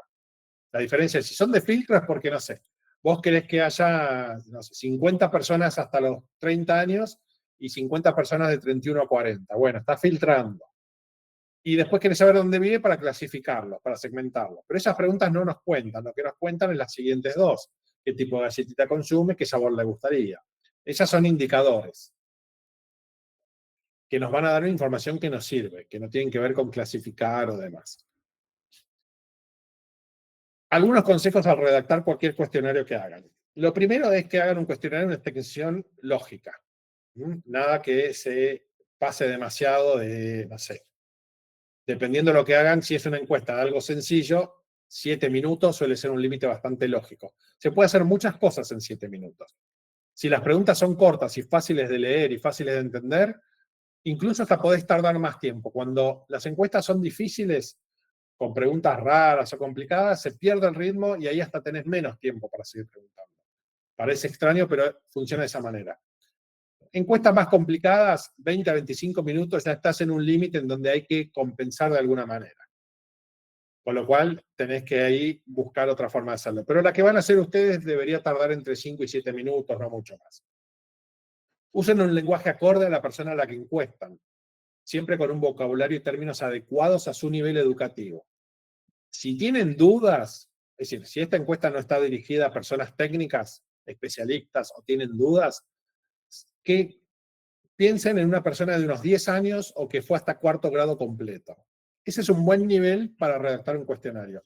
Si un chico o chica que fue a 4º grado y lo completó puede contestar el cuestionario, lo puede contestar cualquiera. Ese es un muy buen sistema para utilizar para poder hacer un cuestionario confiable.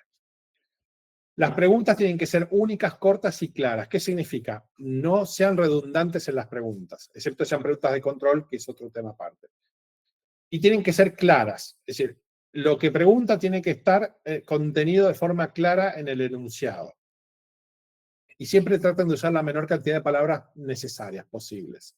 No menos de las necesarias y no más de las necesarias. De esa manera evitan también que las personas puedan malinterpretar una pregunta. Eviten calificar o usar términos morales en las preguntas. ¿Qué se les ocurre? Por ejemplo, si yo quiero hacer una pregunta que dice, ¿qué opina de los políticos corruptos en el país? Eso podría ser una pregunta si yo me estoy refiriendo específicamente a los políticos corruptos, pero puede ser calificadora si yo me refiero a los políticos en general. Así que tienen que tener cuidado cómo lo preguntan y en qué contexto de pregunta lo hacen. Luego, cuando lo redactan, tiene que ser siempre sin errores de redacción. ¿Qué significa? No puede haber coma fuera de lugar, nada fuera de lugar. ¿Por qué? Porque la gente tiende a interpretar diferente una persona de otra. ¿Vieron la gente que por WhatsApp escribe las preguntas sin signo de interrogación? ¿O no pone las comas y dice, no quiero ir? Y en realidad quería decir, no, quiero ir. Bueno, ese tipo de errores tienen que ver con que uno está leyendo, está escribiendo como está pensando y no como está leyendo la otra persona. Cuando uno redacta un formulario, tiene que después hacérselo leer a alguien para saber cómo lo van a leer, porque uno no se escucha a sí mismo. Los errores de redacción típicamente vienen de personas que, bueno, no tuvieron una educación tan fuerte, o no leyeron, o no fueron tan fuertes en educación, pero que además de eso tienen la tendencia a escribir como piensan. Y no es así como uno escribe bien. Entonces siempre hay que tratar de redactar de una manera que otro te lo pueda entender. Y si lo podés hacer leer a otro, sería lo ideal. Las preguntas aparte tienen que ser inequívocas. No pueden tener diferentes interpretaciones. Por eso, si haces una prueba con 3, 4 personas y alguien lo interpretó de forma diferente, y bueno, no es que esa se equivocó y las otras 3 están correctas. Es que existe la posibilidad de que alguien interprete mal. Siempre tienen que ir en orden, de lo más general a lo más específico. Si querés hacer una encuesta sobre un jugo de naranja marca Cepita, empezá hablando de los jugos, de las bebidas refrescantes, después de los jugos no naturales o los jugos en base a concentrado y después de Cepita. No puedes empezar hablando de lo específico yendo a lo general, porque terminás generando respuestas tendenciosas. Siempre hay que tratar de evitar, ¿se cambió? Sí. Preguntas que sean comprometedoras. Por ejemplo, la que les decía hoy, ¿cuánto ganás? ¿Con quién estás? ¿Qué hiciste? Cosas que puedan llegar a generar rechazo. Porque no solo te pueden rechazar la pregunta, sino que puede pasar algo peor, como decían hoy, que te mientan. O que se te vayan, que digan, esta encuesta no me gusta nada, voy a dejar de contestar. Por eso las preguntas de nivel socioeconómico siempre las dejamos para el final. Porque cuando empezás a preguntar, ¿y cuánta gente vive en tu casa? ¿Cuánta gente gana? Al principio la gente tiene mucha más tendencia a irse que si ya hizo todo el esfuerzo de contestarte y le decís, la última pregunta que me falta es esta, y le preguntas eso. Ahí es más probable que te lo terminen de contestar, mucho más probable. Las preguntas tendenciosas que les decía hoy hay que evitarlas, sobre todo cuando hay juicios de valor. Esto es muy importante y un típico error que vemos en las encuestas es, por ejemplo, decir, las galletitas de chocolate son más elegidas que las de vainilla, ¿correcto? Eso es una pregunta afirmativa, no se hace. Las preguntas tienen que estar neutras. Si vos contestás, haces una afirmación y después la pregunta, lo que estás haciendo es provocándole a la persona que, dependiendo de su forma de ser, se va a tratar de afiliar o no a tu afirmación. Entonces no te va a contestar honestamente. Y lo último, más importante, es evitar poner a prueba a la persona entrevistada. Por ejemplo, haciéndole hacer cálculos o recordar muchos elementos. Le decís, ¿cuál de las siguientes personas votarías? Y le mencionás una lista de 15 personas. No se las va a acordar. Entonces, o le mostrás una ficha, o lo haces en etapas, de una manera que la persona pueda contestar. Si ustedes hacen una encuesta que va a ser escrita, autoadministrada, este problema no lo tienen, porque las opciones están visibles. Si la hacen telefónica o personal, ahí sí pueden tener este problema. Vamos a hacer un ejemplo y con eso ya paso a darle la consigna para la investigación que van a hacer. Algunos errores típicos de redacción. ¿Qué error ven acá? Primero les voy a mostrar algunos errores para que lo tengan nada más. Esto se lo pueden guardar, no los vamos a leer todos, probablemente algunos ya los vieron, que son los errores muestrales y no muestrales. Típicos errores.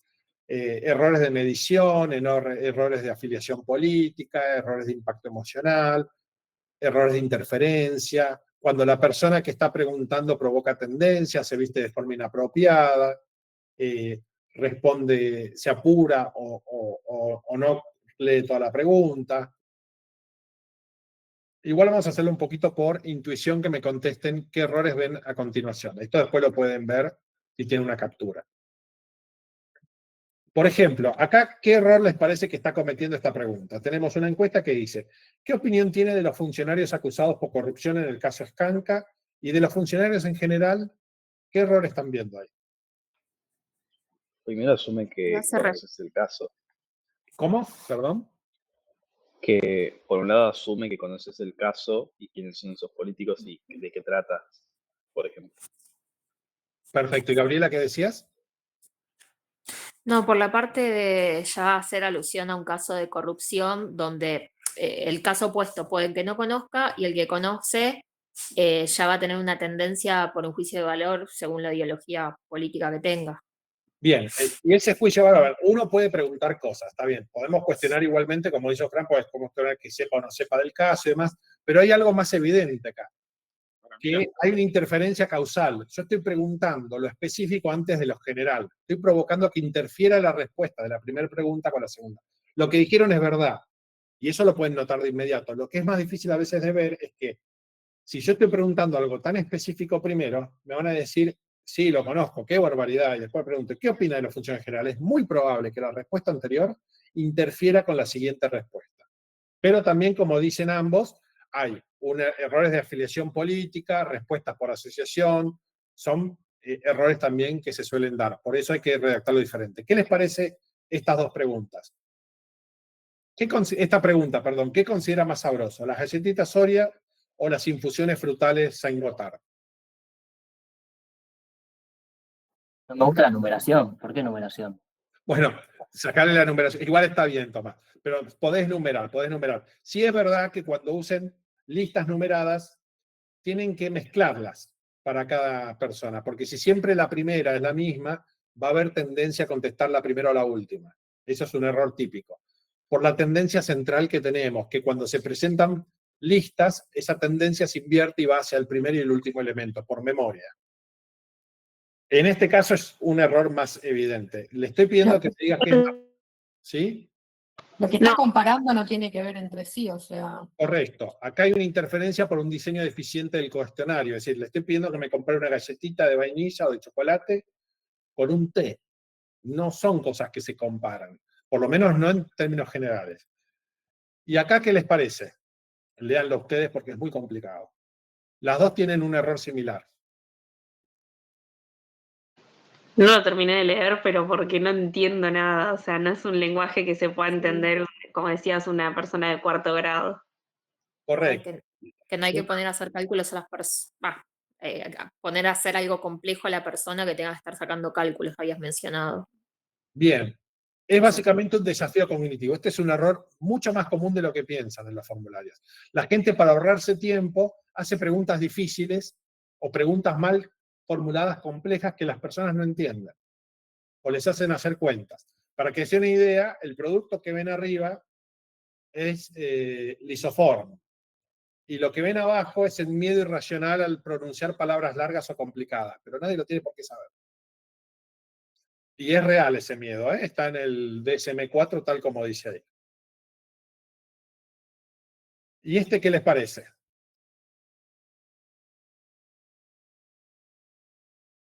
¿Qué Lo ingrediente? mismo que el otro caso que tal vez están al revés. Primero la segunda es mucho más general y tal vez la otra es más específica. Sí, ni siquiera deberían estar cerca estas dos preguntas, porque en uno está preguntando sobre una composición de una galletita que tiene impacto emocional y en la otra le está preguntando el sabor favorito. De hecho, están generando interferencia por asociación, porque la persona en el momento que está preguntando algo que le activa la amígdala, que le provoca una actitud de miedo, que es ingredientes perjudiciales, no perjudiciales, no está pensando en el sabor favorito. Es decir, son cosas que no se pueden mezclar. De hecho, tal vez no deberían estar ni siquiera en la misma encuesta. ¿Acá qué les parece que pasa? ¿Qué es esa de la moral? Sí. Se pone ya en consultas muy personales que seguramente te pueden no decir o te pueden mentir. O sea, Entonces, acá estás provocando un sesgo de respuesta o de no respuesta. No podés preguntar cosas que sabes que la gente no te va a contestar. Este lo vimos antes. En esta escala en donde dice completamente de acuerdo, muy de acuerdo, algo de acuerdo y no estoy de acuerdo. En que tienen un intermedio. De acuerdo. 4 y 1. Una escala desequilibrada también es algo bastante común. Ojo, no es obligatorio usar escalas de Likert equilibradas con un punto en el centro. Hay veces que conviene utilizar escalas con elementos pares porque ustedes quieren forzar la respuesta. Claro, eso, claro, eso perdón, te iba- eso justamente iba a decir, que yo he escuchado eso, que hay veces, todo depende igual, pero que justamente que conviene no usar una escala equilibrada para que no haya un punto neutro. En algunos casos no te brinda información. Correcto. Es cierto. Está buena consulta. Puede ser que, en realidad tuvo un caso real que pasaba en una empresa de investigación de mercado, que es para detectar, sobre todo con encuestas de calidad, y que el comercial te dice directamente, necesito que esto me dé positivo. Y ahí es donde usan quizás estos puntos para tratar de que sea favorable. Termina Mire, siendo una encuesta falsa en realidad. Nunca va a dar una respuesta real sobre calidad como está funcionando algo. Te va a dar una tendencia totalmente a lo que... cierto. Es como les decía, como la de Vidacol. A veces te dicen, necesito que esto de te tal cosa. Hay dos formas de hacerlo. A la chanta total, que es falseando la información directamente, provocando errores de sesgo, provocando que el cuestionario fuerce a la persona a contestar. Y otra, menos trucha, pero igual de poco moral, que es hacer tantas encuestas como haga falta hasta que te den bien. O eligiendo las respuestas que querés. Es decir, la verdad es que es muy, como agencia nunca te convendría hacerlo porque, aunque ponele que no es un problema moral que te da lo mismo, si se sabe quedas completamente quemado. Pero por el otro lado, incluso al hacerlo, la verdad es que la persona la puede hacer directamente esa persona que quiere que le dé los resultados, porque de hecho está trasladando el problema hacia otra. Pero es verdad que se usa, y de hecho mucho en el ámbito turismo se usa esto, estas escalas desequilibradas. Ahora, las escalas pares que no tienen punto intermedio tienen otro objetivo. Tienen el objetivo de forzar respuesta. Esto significa que la respuesta por ahí no es real. Lo que estás buscando es la tendencia de la respuesta. El punto intermedio tiene una función muy especial. Por eso existe. Si ustedes buscan la razón de las escalas de Likert, tiene que ver con que hay gente que no tiene una opinión tomada y necesita tener ese centro. Si lo forzás, lo forzás. No vas a obtener una respuesta real, pero sí una tendencia. Y algo así, ¿consumiría galletitas dulces en cuya composición se adicionen bicarbonato de sodio? ¿Y aquellas no aptas para veganos por ser fabricadas con grasa vacuna? Acá hay más de un error. Que puedo no conocer el producto directamente o de qué me están hablando. O sea, Claramente, Hay errores de ortografía. sí. ¿Qué más? Hay errores de ortografía, ¿o no? Ese debe ser nuestro. ¿Dónde está la ortografía? Perdón. Se adicionen, muy bien, muy bien. Sí, sí, sí, sí. Bien. Pero está bien, hay un desafío cognitivo y ¿qué más? Hay un impacto emocional de la herramienta. Por ejemplo, preguntar sobre galletitas no aptas para veganos cuando el 99% de las ventas de galletitas tienen grasa animal, es como provocar un impacto emocional donde no lo debería haber. Bien. Bueno, después hay otros que la verdad es que son muy obvias. Así que pasemos a la aplicación en la feria de negocios. La idea en la feria de negocios, es decir, en el trabajo que van a hacer, no en la feria de negocios, del trabajo, es que cada empresa va a desarrollar una investigación a pequeña escala. ¿Ok? Como les decía hoy, no tiene que ser rigurosa. La pueden hacer con conocidos, con amigos, de forma que sea más sencillo de elaborar. Por supuesto, estos saben que cuando la hagan realmente tienen que buscar personas generales, no alguien conocido porque les va a dar cualquier cosa, pero acá no nos asusta. Después, esto forma parte del plan de negocio, es decir, el resultado es vinculante. Ustedes eligen qué preguntar. pueden preguntar de lo que quieran. Supónganse que es este tema de que tienen unas galletitas y tienen que cambiarlas, hacer una modificación. Supónganse que preguntan, bueno, ¿cuál es el sabor que más les gusta? ¿Mm? ¿De qué sabor te gustaría que lanzáramos la galletita? Estoy simplificando. Eso es vinculante, pero no significa que ustedes tienen que sacar la galletita de ese sabor. Eso significa que ustedes tienen que explicar, integrar la encuesta y explicar de qué manera la integran. Por ejemplo, uno puede decir, y el 80% dijo de chocolate y el 15% de vainilla, y después un 5% dijo de limón, frutilla y otro. Vos podés decir, como el 80% dijo de chocolate, la voy a sacar de chocolate. Y otro puede decir, como el 80% dijo de chocolate, la voy a sacar de limón, porque quiero ir a un nicho. Perfecto. Totalmente válido. Lo importante es que la integres. Es que el ejercicio que importa es la planificación para nosotros. Vos planificaste una encuesta, la aplicaste, la tenés que integrar a tu plan. Como vos quieras, pero la integrás. No hace falta que integren en el plan que pongan todos los elementos, todos los instrumentos de investigación. Si hicieron una encuesta, no necesitan agregar la encuesta. Quieren agregarla, agréguenlas en un anexo, pero no hace falta. Sí tenganlos disponibles por si se les pide. Si hacen entrevistas, pueden desgrabarlas y tener desgrabadas, o pueden grabarlas y tener la grabación. Cualquiera que quieran, no las notas que tomaron. Lo mismo si hacen un focus o algo así, lo pueden tener grabado. Es decir, guarden los soportes de lo que hicieron, aunque no necesariamente los tienen que presentar. ¿Y cómo se hace específicamente? Esto no hace falta, un momento, ¿eh? Porque no les toca a ustedes. Esto nos interesa. Perdón que se me fue. Ahí. Ustedes pueden elegir el instrumento que quieran, y de hecho si no está acá, pueden preguntar. Pero básicamente los más comunes que usan son encuestas. Hago una encuesta online, no sé, busco 100, 200 personas, me la contestan y ya está. Con un formulario de Google, Monkey o lo que sea que les guste, cualquiera está muy bien. Pueden hacer también, si no, entrevistas. Buscan entrevistas de opinión experta, por ejemplo, a un kiosquero, a un comerciante, a una persona que sepa del producto. Una persona, para que sea entrevista de opinión experta, tiene que ser alguien que tenga un valor como experto. Si yo quiero hacer sobre esas galletitas, un kiosquero tiene valor como experto. ¿Por qué? Porque vende el producto. Un productor de galletitas, un repostero, cualquiera de esas personas tiene valor de experto y lo pueden incluir como una entrevista de opinión experta. Una encubierta sería si ustedes van y hacen un ejercicio de mystery shopper, para comprar, para probar el producto, lo que sea. Este es menos común porque depende mucho del tipo de producto que están sacando. Una galletita probablemente acá no les sirva mucho. Y después tienen otros dos que son experimentos y focus group. Experimento es básicamente hacer que la gente pruebe el producto o interactúe con el producto.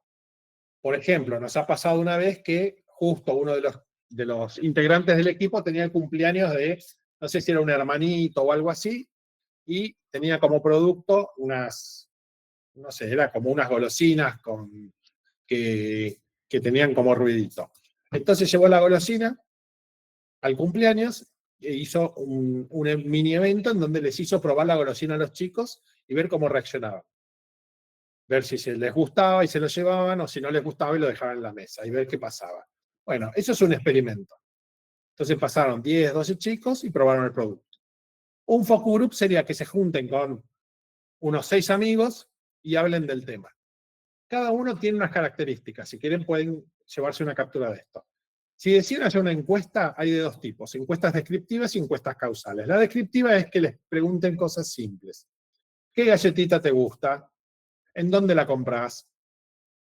¿Cuánto la pagaste? ¿Qué sabor te gustaría que incluyamos en una galletita? Son todas descriptivas. Causales es cuando empezás a pedir que asocie cosas.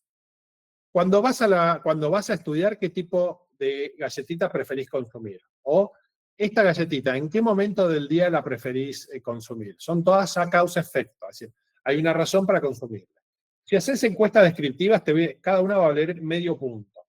Y vos tenés que juntar, cada grupo tiene que juntar como mínimo 100 puntos. ¿Cómo los junten? Es a criterio de cada uno. Pueden juntar los 100 puntos con un solo instrumento, haciendo solo encuestas, o pueden combinar instrumentos. Por ejemplo, si la encuesta descriptiva vale medio punto, tienen que hacer 200 encuestas para sumar esos 100 puntos. Si hacen encuestas causales, cada una vale un punto, con lo cual tienen que hacer 100 encuestas. Si deciden hacer una entrevista de opinión experta o dos, supónganse que, bueno, le voy a preguntar al mercado de acá qué tal se venden estas galletitas y le empiezo a hacer unas preguntas. ¿Y cómo se venden? ¿Qué sabor sale más? ¿Cuáles son los competidores que suelen tener? ¿Qué es lo que te pregunta la gente? Bueno, eso es una entrevista de opinión experta. Pasa, como vale 5 puntos, los restás de los 100. Si haces 2 entrevistas de opinión experta, ya tenés 10 puntos en entrevistas de opinión experta y tenés que hacer solo 90 más. Por ejemplo, de encuestas causales. Y ahí vas a dar 90 encuestas causales y 2 entrevistas de opinión experta. Ahí combinaste 2 instrumentos. ¿Se entendió hasta acá? Sí, perfecto. Lo mismo con los otros. Solo te pone algunos límites. Si haces una encuesta, tiene que tener al menos 10 preguntas centrales, que no son las de clasificación y segmentación. No son qué edad tenés y en dónde vivís. Esas no cuentan. Cuentan las que se refieren al producto, las que se refieren específicamente a información que a vos te sirve, de producto. Cuando es una entrevista de opinión experta, te piden que hagas 10 preguntitas a desarrollar. Esto es bastante más fácil de lo que parece, así que aprovechen la oportunidad también para que les dé información que les sirva para el trabajo. Con encubiertas es básicamente lo mismo, solo que vale más porque les requiere ir a algún lugar, averiguar temas, es decir, les va a llevar un rato. Acá les pide que dediquen 30 minutos a una encubierta, que es básicamente probar, es decir, ir a testear un producto, o ir a ver cómo te lo venden, o ir a ver qué te dicen. Con una entrevista de opinión experta, esto se hace de forma directa como entrevista, en encubierta lo podrías hacer preguntando sin que la otra persona se dé cuenta. Es una alternativa. El experimento que les decía hoy, por ejemplo, de tener unos chicos probando el producto, o adultos, o lo que sea, se les pide que sea un mínimo de 1 hora. Si es menos tiempo, no pasa nada. Esto depende. En el caso de los chicos, no podía durar más de 20 minutos y es totalmente aceptable. Se pide 1 hora porque cuando son adultos tiene que haber como una sucesión de eventos donde cada persona lo prueba, no hay una dispersión. Y esto te vale 15 puntos.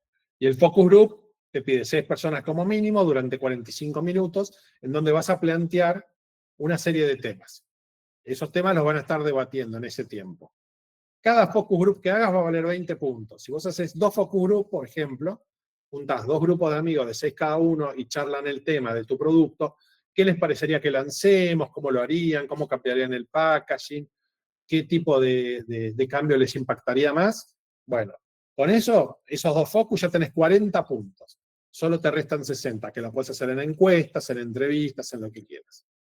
Cada grupo elige. Hay grupos que eligen hacer solo encuestas, otros suman algún focus group y sobre todo algunas entrevistas de opinión experta que son sencillas. Si te animás a ir a preguntar o mandas un mail para preguntar, te sirve. Adelante, Fran, interrumpí cuando quieras, no hay problema. Sí, disculpa. Una consulta, por ejemplo, si se da el caso de que haces un experimento y haces probar el producto y demás, y a partir de ahí planteas una encuesta y planteas también preguntas para ver cómo lo mejorarían, qué les gustaría y eso. Ahí estarías combinando varios instrumentos en uno y se puede. Y de hecho lo estarías haciendo de la forma en que se hace correctamente. Cuando vos haces un estudio cual y cuantitativo, en donde decís voy a hacer entrevistas, experimentos y encuestas, típicamente haces primero la parte cualitativa, porque te genera base para después hacer las preguntas. Correcto, perfectamente. Perfecto. Nada, era eso, como para si se podía todo el mismo origen, hacer varias veces. Estos serían los requisitos. De hecho, creo que tenemos una clase en donde pueden preguntar sobre el formulario y demás en el medio. Pero básicamente es esto. Si ustedes tienen consultas, por ejemplo, no sé si este formulario está bien hecho, tengo dudas sobre esto, pueden escribir a la dirección de la cátedra y les contestamos. Incluso a veces mandan directamente el formulario y lo corregimos. Por supuesto, nosotros lo corregimos lo más profesional que se puede, después ustedes eligen qué cambios adoptar y cuáles no, porque a veces por ahí es mucho, pero lo pueden mandar y se les da una respuesta. ¿Correcto? ¿Qué otra pregunta tenemos? ¿Esto para cuándo es? No conozco el calendario, creo que lo tienen ahí anotado cuando se entrega y todo. Lo deben tener ahí. Serían las fichas de análisis estratégico, ¿no, profe? Yo no estoy al tanto del calendario en serio, pero estimo que va todo junto, pero ¿no dice entrega de la investigación en algún lugar? ¿O ya lo juntaron? No tengo el calendario a mano tampoco. Ahí Sí. dicen el 25 del 9 en el chat. Ah, bueno, 25 al 9, bien. Yo me voy a anotar 25 al 9 y si no es 25 al 9 pido que se les aclare. ¿Ok? En el calendario dice 25 del 9, proyecto de investigación. Y 8 de octubre, fichas de análisis estratégico. Perfecto. Si no es así, lo del 25 al 9, yo pido que les avisen. ¿Está bien? Por lo pronto es así. Si lo tienen, si lo vieron así. Si no, yo ahora pregunto para que les aclaren, caso contrario. ¿Qué otra pregunta tenemos?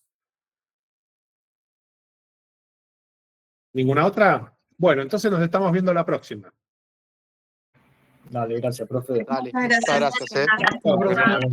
Gracias. Suerte.